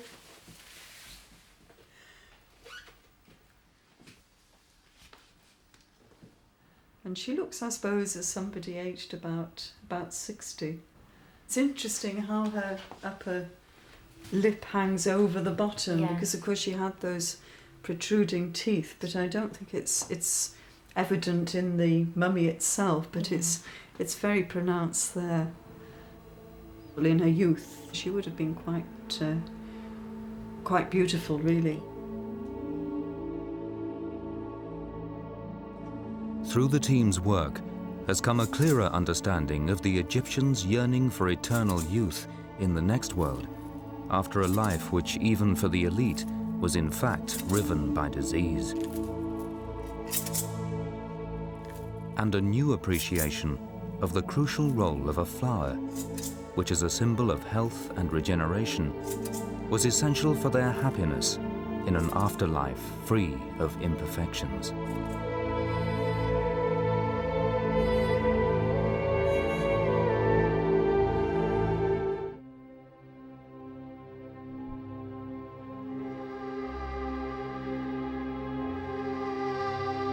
The pyramids at Giza were, until the 20th century, the largest structures in the world.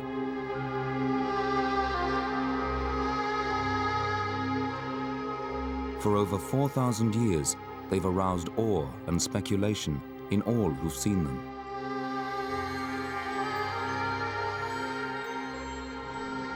How were they built? And who built them?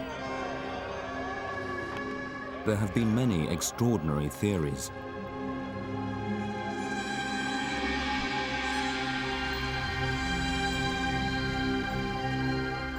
But now, for the first time, archaeologists are able to give clear answers to these questions.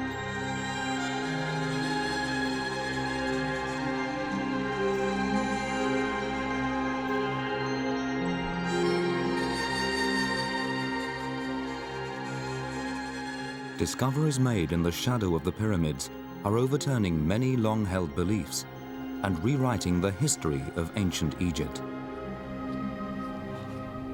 The people who built the pyramids have now been found and reveal an astonishing insight into an ancient past.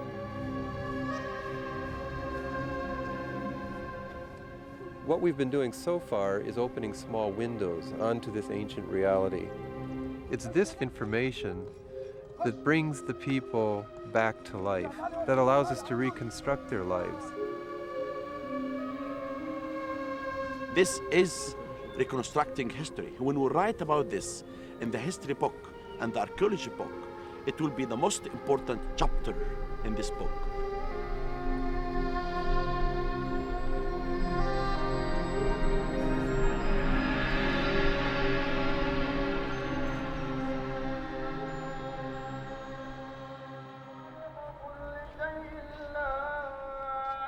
The three pyramids at Giza represent the peak of the pyramid building art in ancient Egypt. All were constructed in the middle of the 3rd millennium BC over the lifetimes of just 3 kings.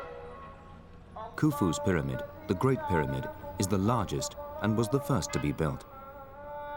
The other 2 were built by his son Khafre and his son Menkaure.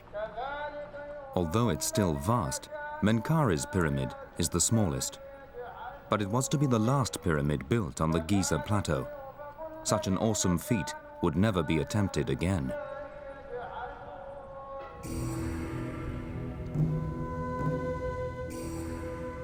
And how the pharaohs succeeded in building their massive pyramid tombs has remained a mystery to this day.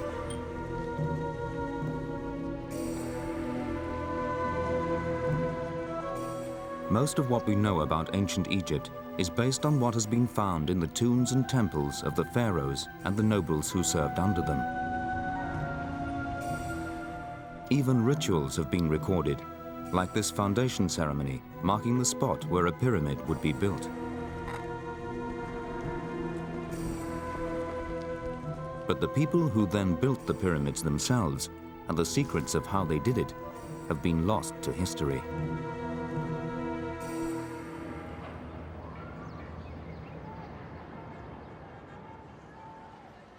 Until recently, all excavations have produced no sign of who these people were. And as a result, our most enduring beliefs about the pyramid builders come from ancient hearsay.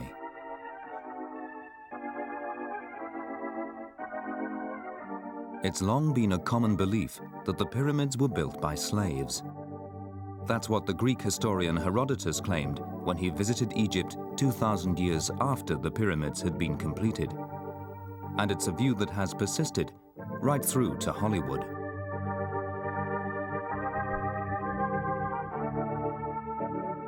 But that belief was to be shattered by a series of extraordinary discoveries which began 10 years ago.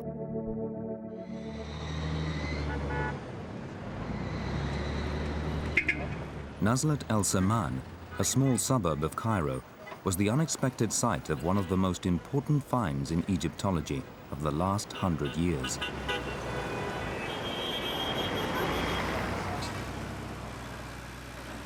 In 1990, a mechanical digger being used in construction work on the edge of the town hit a large block buried in the sand. The construction stopped and archaeologists moved in.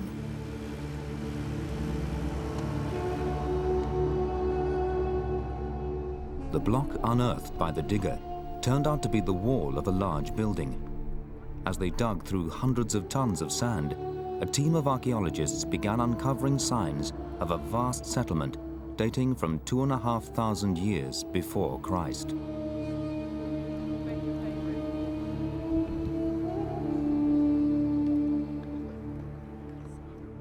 It stretched for half a square mile, but there were signs of it extending much, much further. Could this be where the people who built the pyramids had lived? What's been called the lost city of the pyramids. The team was led by Egyptologist Mark Lehner. We have some things here that look like workers' houses, but most of what we're finding looks as though it's geared towards production. One of the first things we found were intact bakeries, where they made bread in these enormously large pots. These could be massive things, sometimes weighing up to 25 kilograms. Big, thick pots. They have these ledges, they look like bells when they're upside down. Each one of these pots was kind of like a portable baking machine. Hundreds of bread molds and many baking pits was evidence of food production on a vast scale. It was the first clue that they might be getting close to the pyramid builders themselves. Then one day, a chance discovery was made in the dunes just above the site of the town by the chief archaeologist of the Giza Plateau, Zahi Hawass. The chief of the guards came to me and he said, "Sir, a lady was riding a horse and the leg of the horse fell down and it showed a small mud brick wall.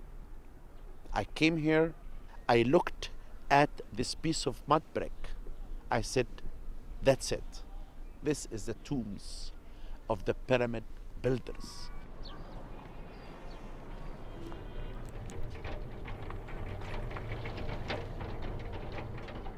Archaeologists have so far discovered over 600 tombs positioned on 2 levels. At the lower level, there are a large number of simple tombs, and raised above them, a collection of more ornate and better built tombs.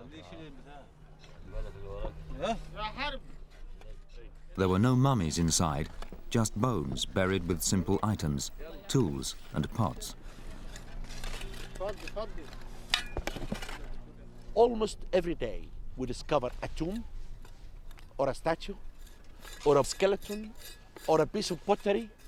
When we excavate here, we were very lucky because thieves in antiquity were not interested in this cemetery because there is no gold. And this is why they left every tomb is intact.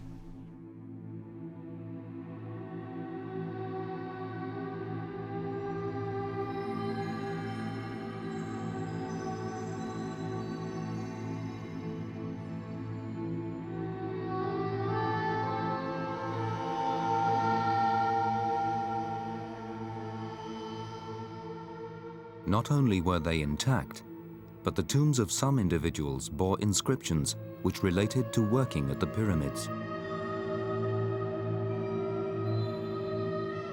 Inscriptions that confirmed the picture that had already started to emerge from the excavations below.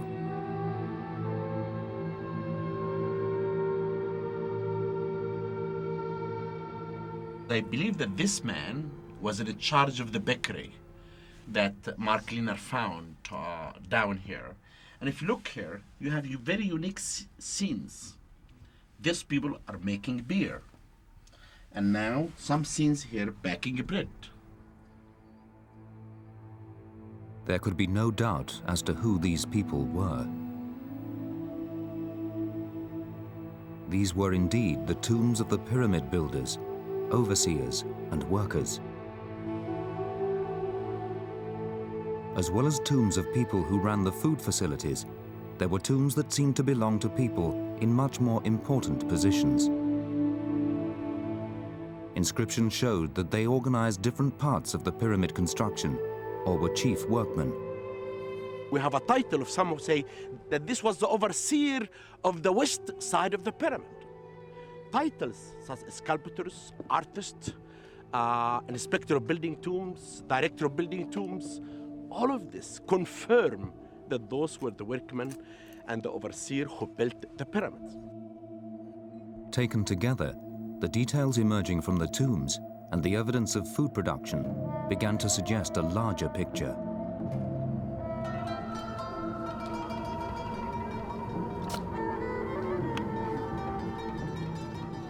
The archaeologists now knew that this was a site where many hundreds, perhaps thousands of people had lived and worked constructing the pyramids. But who were these people?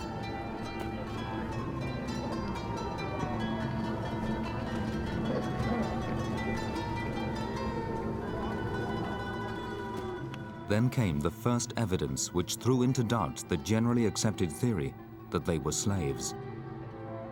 The evidence came from the food production areas down in the pyramid town. In a lab by the pyramids, archaeologists have collected thousands of bone fragments, the remains of preparing or eating food.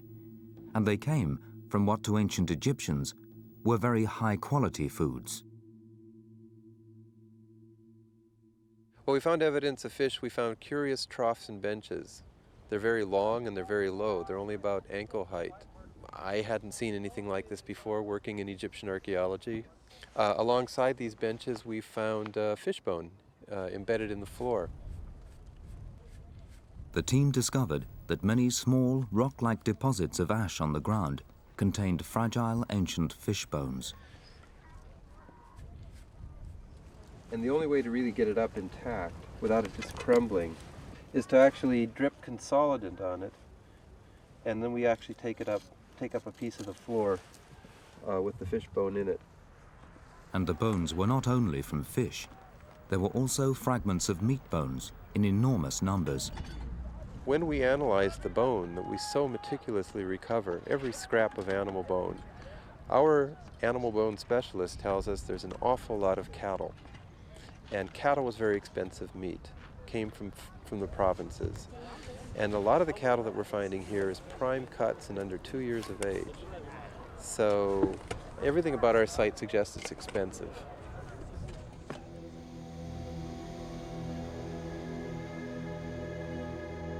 Meat and fish seemed like an unlikely diet for the pyramid builders if they were slaves.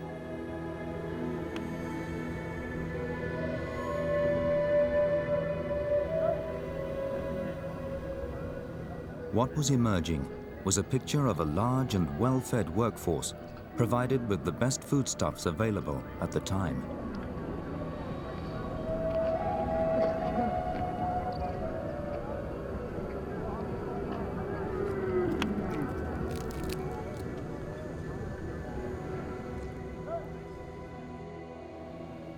But the full truth as to who exactly these people were was to come from the workers themselves. From the workers' bones, the first ever profile of the pyramid builders was painstakingly pieced together.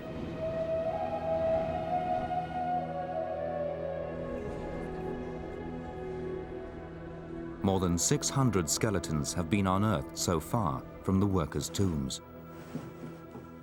One by one, as they are found, scientists in Cairo have been examining every bone. From the very first, there were surprises. The first thing we met with was a female skeleton.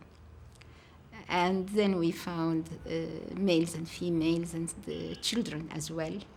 When we made the demography of this material, we found that between the adults, we have the 50% are males and 50% are females.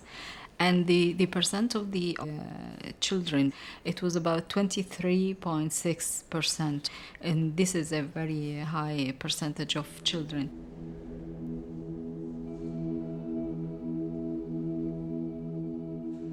The equal numbers of men and women found, and the proportion of children, with babies as young as a year old, indicated to the Egyptian scientists that they were finding families.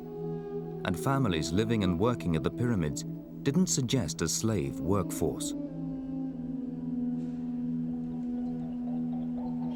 The only way to know for sure if these were families would be to look at DNA from the bodies. But extracting DNA from bones this old is incredibly difficult and fraught with problems of contamination. Very few labs around the world have ever succeeded. Even when it's been possible, the normal success rate for obtaining uncontaminated DNA from such bones is around 40%. But scientists at the Cairo University Medical School have been getting success rates of nearer 80%. The extraction of the DNA of the bones are difficult, and especially if the bones are old. But they were not contaminated, they were well preserved, they were preserved by the sand, and they were not exposed to light or winds, and that's why our DNA yield is good.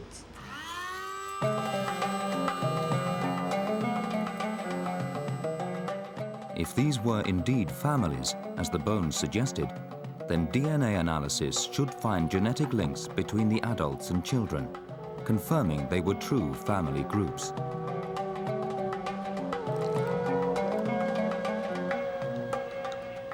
Really, it was very, very nice to see that there is a relationship, that is to say, a very close compatibility in the genes, so we classified them as a family.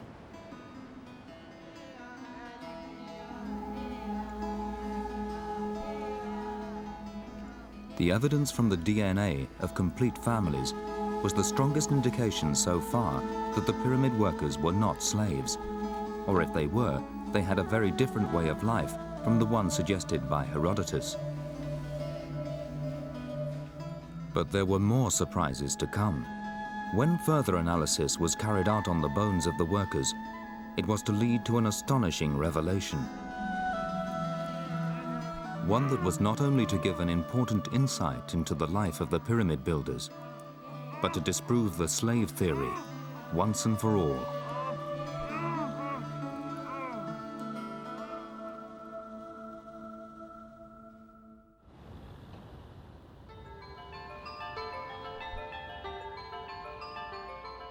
After 4,500 years, the people who built the pyramids had been discovered. But who were these people? Their skeletons were starting to throw doubt on the belief that they were slaves. They had been well fed, and they lived in family groups. But there were more extraordinary discoveries about their lives to come from the bones. You can squeeze many information about their life and how they looked during life. This is what our aim. When they died, were they young? We can think about the diet. We can think about the workload. There are many things which can be squeezed from the bones.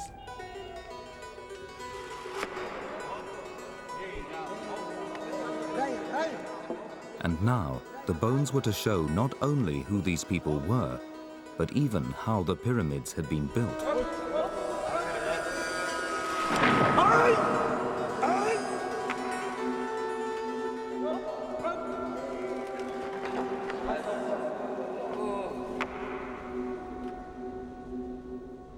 Some of the 600 skeletons discovered were broken or crushed, but intriguingly, those bones had features that suggested they had received medical care.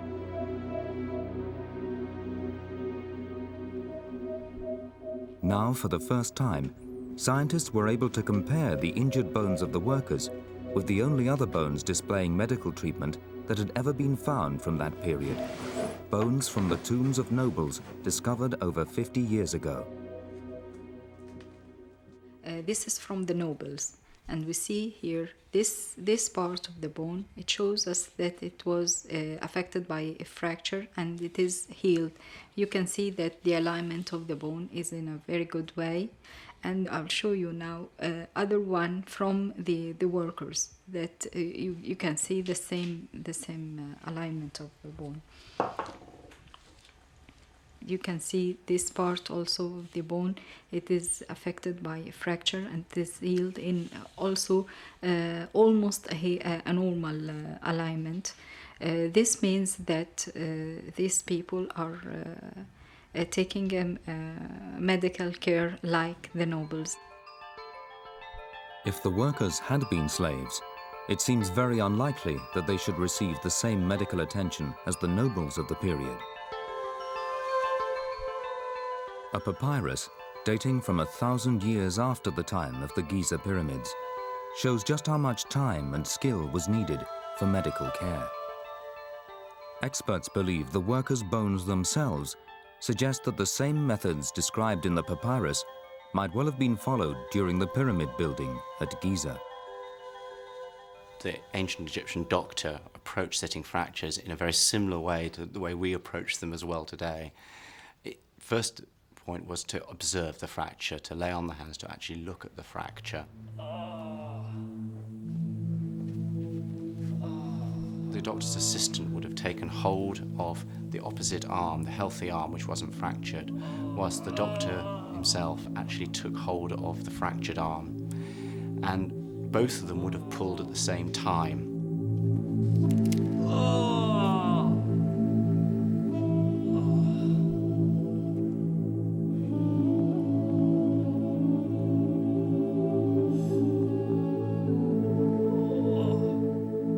Once the fracture had been reduced, the instructions here are quite unusual and quite particular, because it then tells the doctor to apply this unknown mineral to the arm and also honey. Then these linen splints were applied to either side of the fracture, and it was wrapped in bandages. And honey is then applied daily until the patient recovers.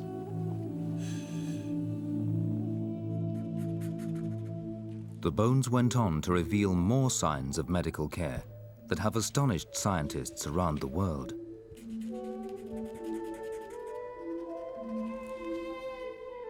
One of the most remarkable finds was evidence of amputation, among the earliest examples ever found. To survive an amputation in an age without drugs or medical equipment was nothing short of extraordinary.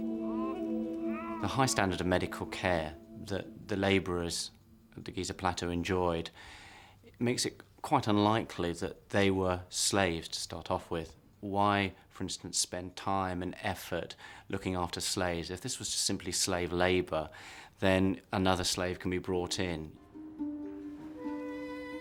All the evidence emerging from the discoveries now seemed conclusive. These people were not slaves.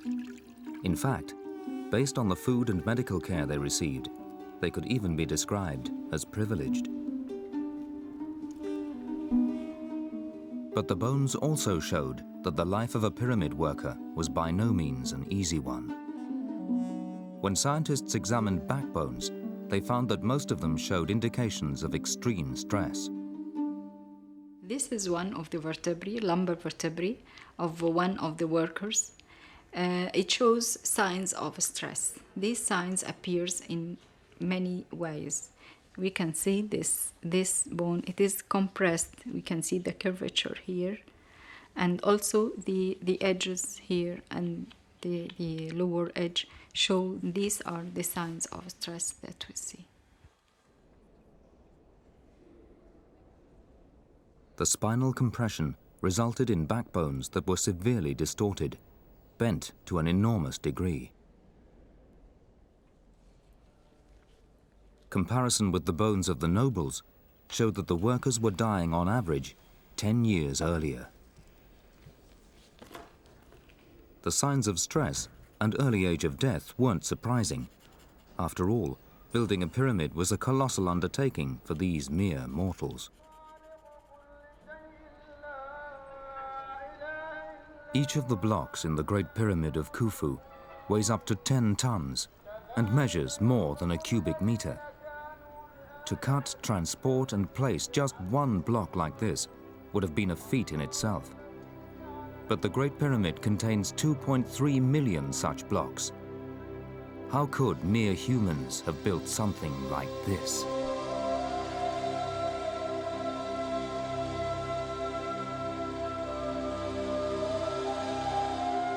This pyramid was made like a stairway with tiers or steps.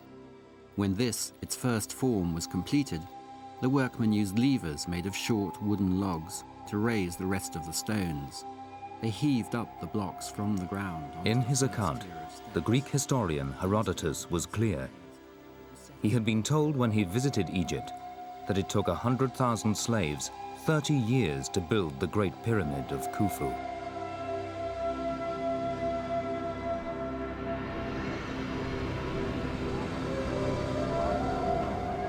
But a very different picture was emerging from the excavations at Giza. The discoveries had proved Herodotus wrong once. The pyramid builders were not slaves. Could they now shed any light on how the pyramids were built and test the numbers that Herodotus had given?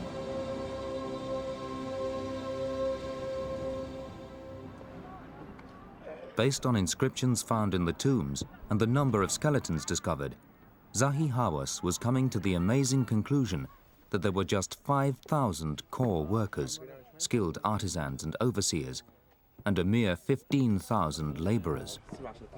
I can say 20,000 workmen. 15,000 who comes in rotation, and they work for 12 hours, but rotation. Every 3 months, they go to the villages, another crew, they come back. Another gang, they come back. But the 5,000 are the permanent technicians who work for the king.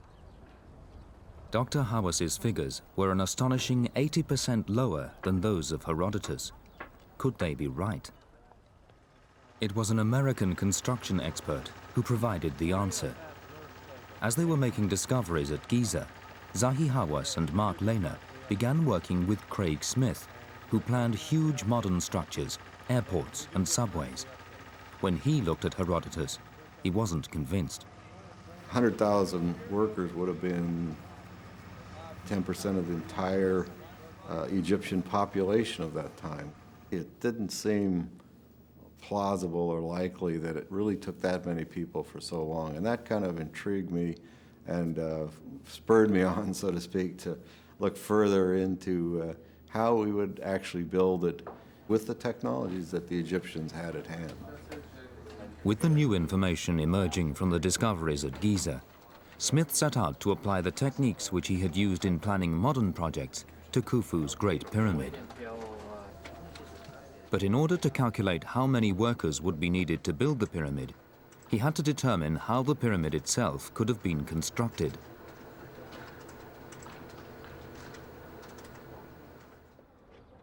More discoveries on the site at Giza were bringing to light the techniques which had been used. Mark Lehner had found workshops for making copper tools, and inside the workers' tombs were implements made from stone and flint, which had been used for cutting the limestone pyramid blocks. So the next question was how quickly the workers could have quarried the blocks using such rudimentary tools. One of the constraints that one faces is how many blocks can you produce in the quarries and move up to the site with a work crew of a few thousand people, which is what we anticipated would be available for that function.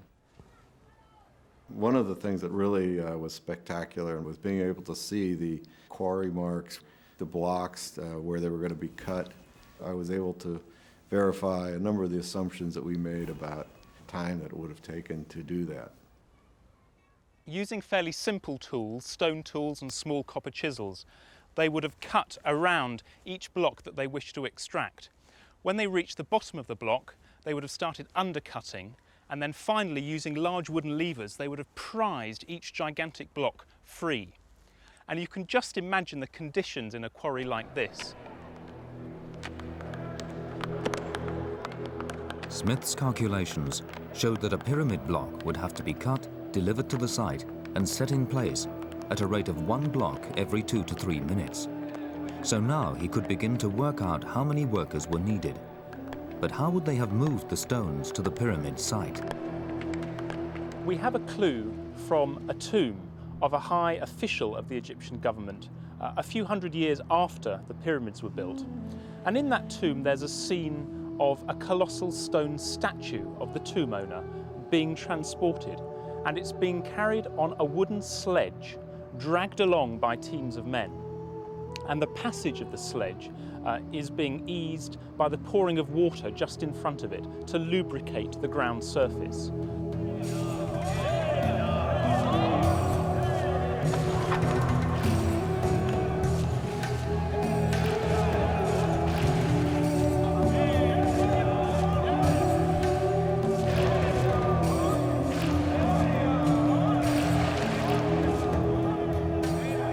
The problem of how the builders could have transported the blocks to the site had been solved, but a bigger question remained. How did they then raise them up the pyramid itself? And when when you think of it, that the top of the Great Pyramid, Khufu's pyramid, is almost equivalent to a 50-story building, it sort of puts it in perspective. And moving stones that weigh a ton or more up to that height becomes a central issue of construction. Mark Lehner attempted lifting enormous blocks with levers, just as Herodotus had described, and concluded that building a pyramid this way would have been difficult, if not impossible. But on the Giza plateau, there are the remains of parallel walls used to enclose ramps leading from the quarries to the pyramid sites. And he believes that similar walls would have enclosed the ramps which were used to take huge limestone blocks up the pyramid itself. The space between them was filled with debris, and the walls retained the debris. And this formed a roadway upon which they dragged the stones that they were quarrying into the south to the north for building the monuments. They're made out of limestone chips, gypsum, and tuffla. And in fact, the area to the south at Giza, the area of the quarries, is filled with millions of cubic meters of this kind of material. And a lot of this is the remains of the Great Pyramid ramps, I believe, that were taken apart and pushed back into the quarries at the completion of the big projects, which were the big Giza pyramids. But Craig Smith needed to establish exactly what type of ramps would have been used. Clearly, you would not have a single ramp to the top of the pyramid. A simple calculation that you could make would show that would take more material, more work than building the pyramid itself. So we believe the Egyptians were like you and I. They were rational people. They didn't want to work any harder than they had to. And so they would find a way to do that with the minimum amount of effort.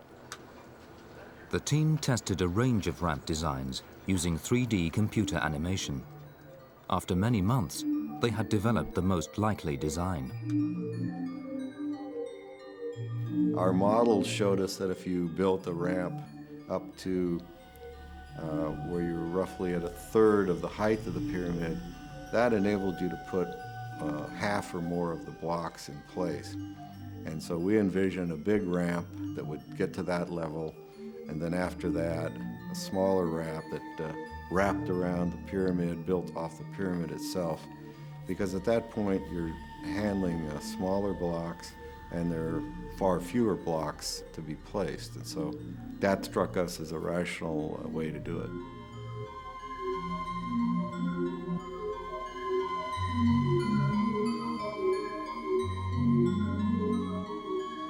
The ramps themselves would have been attached to overhanging layers of limestone on the pyramid blocks, and then removed from the summit down.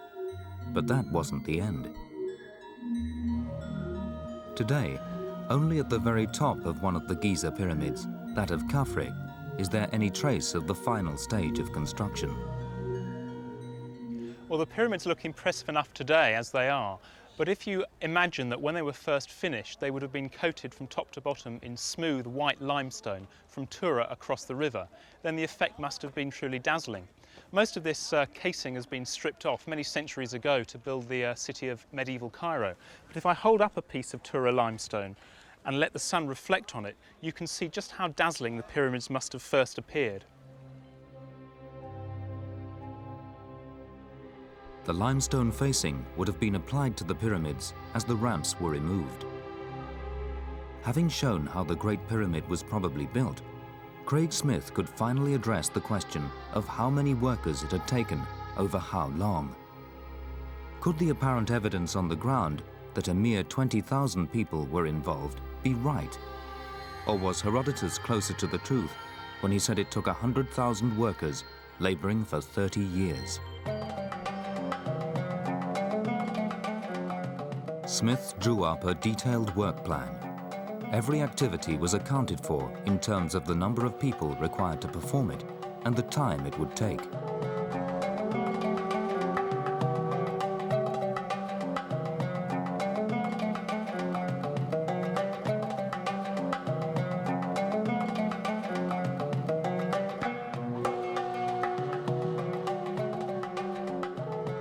Our studies indicated 2 to 3 years to prepare for construction, 5 years to actually construct the pyramid, and 2 years or so to remove the ramps and clean up and finalize the site.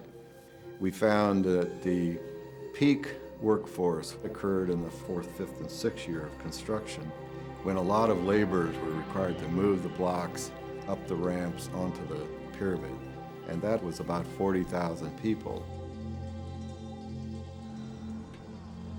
At first sight, Smith's figure of 40,000 workers appeared to contradict both theories.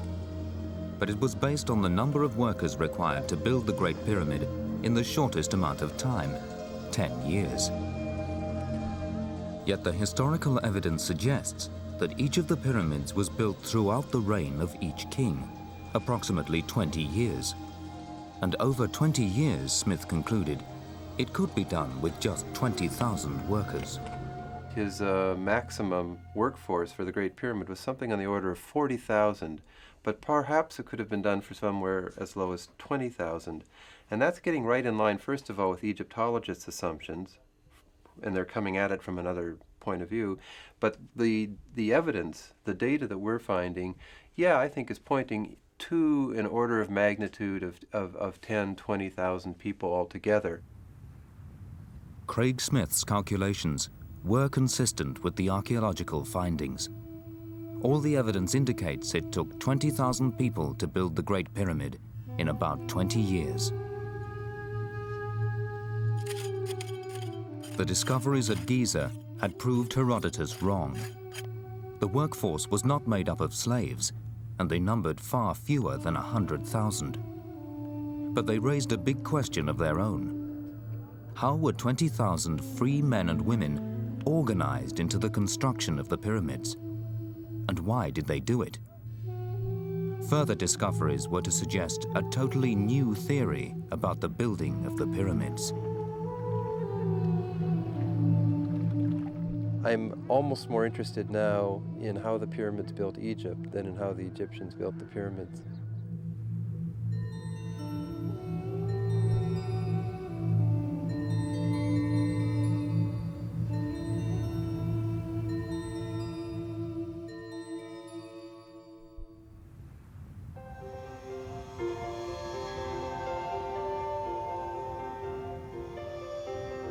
The discoveries made at Giza had proved that the builders of the pyramids, far from being slaves, were treated as something of an elite. And they had shown that they numbered 20,000 people, not the 100,000 claimed by Herodotus. But now the bones of the workers were to suggest a remarkable new theory about where these people had come from and why they had come to the pyramids. Many bizarre theories about the pyramid builders have been based on the conviction that the Egyptians themselves could not have built such enormous structures. It's very important to know that they were Egyptians. They were not people who came out of the space. They were not came from lost civilization as we hear these days. Many stories that do not really have any truth in it at all.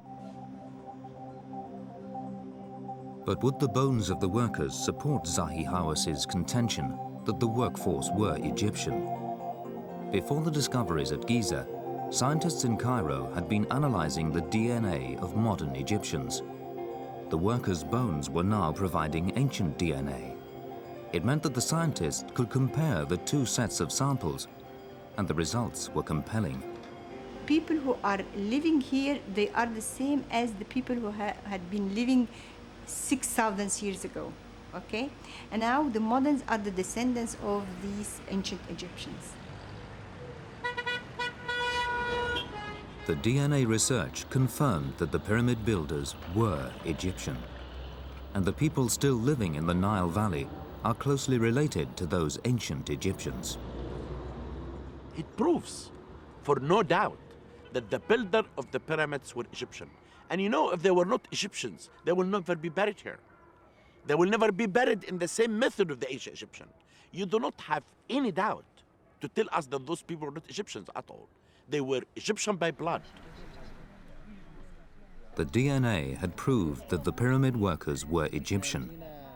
But their bones were now to reveal more, and something quite unexpected. During her research, Momina Kamel had obtained DNA samples from modern Egyptians, which showed genetic variations around the country. When she compared these with the DNA taken from the workers' bones, there were startling correspondences. From our preliminary studies, we can see people coming from the whole Nile Valley, coming from the very upper, the Aswan, to the Nile Delta. And so I can say that all the Nile Valley citizens at that time, they were participating in the building of the pyramids. At a time when the world's first cities were being founded, people had come to Giza from all over Egypt. But why did they come? There were clues in the design of the workers' tombs. Some of them were mounds of stone or mud, which looked like miniature pyramids. If workers were building their own pyramids, it began to suggest that pyramid building was a widely shared ambition, and the king's pyramid was simply the most important example. They say in the Old Kingdom, pyramids were only for kings and queens. And they say later, in the New Kingdom, from 1550 BC, or 3,000 years ago, pyramids became for everyone. But now, I can say that pyramids from the Old Kingdom became for everyone.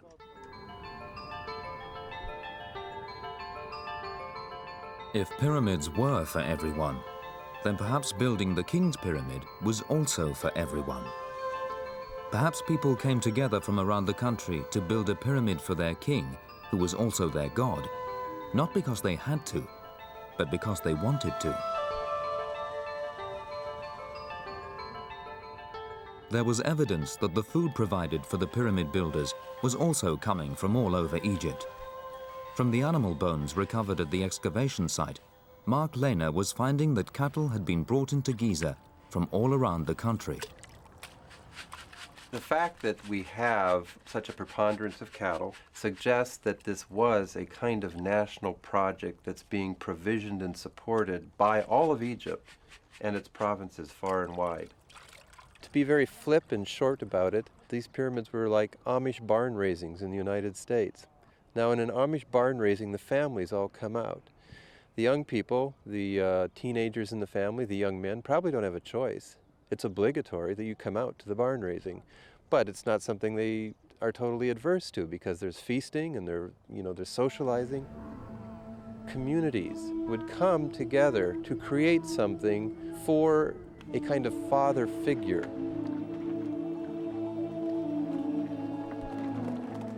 Zahi Hawass was forming the same view of the building of the pyramids as a national project, a grand scheme in which Egyptians from all over the country volunteered to come and work towards a common goal.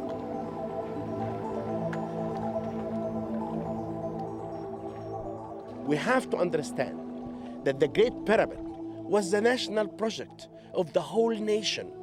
The 1 million individual who lived in that time, for 23 years, they get up in the morning. Every individual in Egypt think of building the pyramid. Hawass and Lehner were forming a picture of the pyramids as a great socializing force.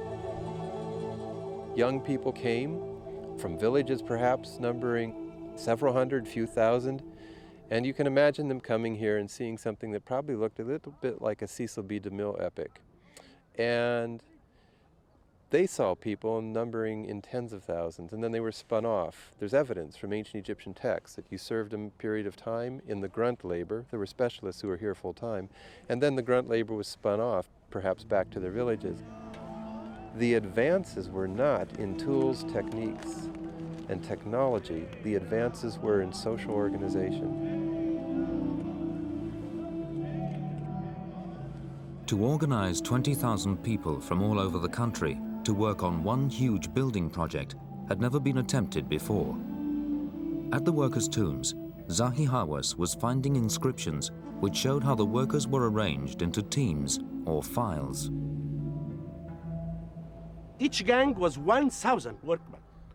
And each gang, it changed to 5 files. Each file consists of 200 workmen. Each file had a name. And that's really the organization of building the pyramid. There was now evidence of tens of thousands of people being drawn from all over Egypt and organized by a sophisticated and complex bureaucracy. Some believe that with this process, the pyramids laid the very foundations of modern government. Quite clearly, in order to mobilize a large workforce to build a pyramid such as the Great Pyramid at Giza, the court needed to have absolute control of resources, both manpower and other economic resources.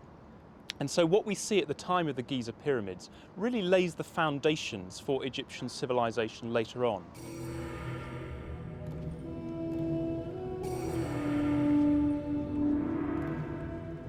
When a sickly King Menkaure came to inspect his pyramid nearing completion on the Giza plateau, it marked the end of an astonishing era. Pyramids would never again be built on this scale. Menkaure's predecessor had died before his Great Pyramid was finished.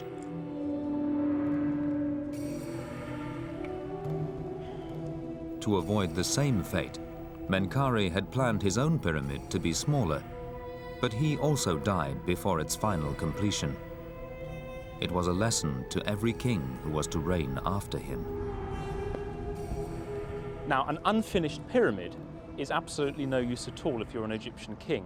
And so perhaps the lesson that was learned over the generations was that unless you came to the throne at a very young age, it was safer to begin a much smaller pyramid in the secure knowledge that you might finish it before your death, and therefore it would be effective for you in the afterlife.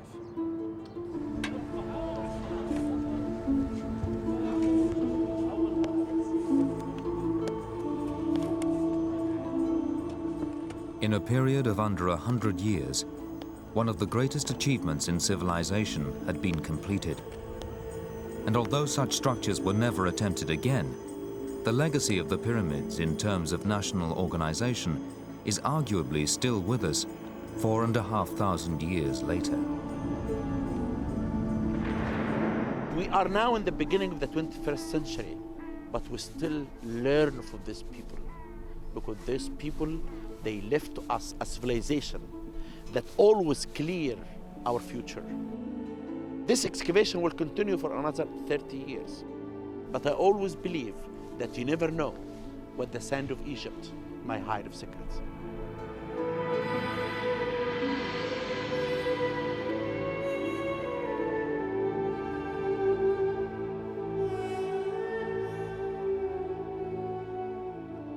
The pyramids have always provoked awe and wonder. Now the discoveries at Giza have added another dimension to our understanding and rewritten history. The pyramids were the achievement not of 100,000 slaves, but of 20,000 ordinary men and women. And their astonishing construction has made them at the same time not only one of the 7 wonders of the ancient world, but also, some believe, the foundation of the first nation state.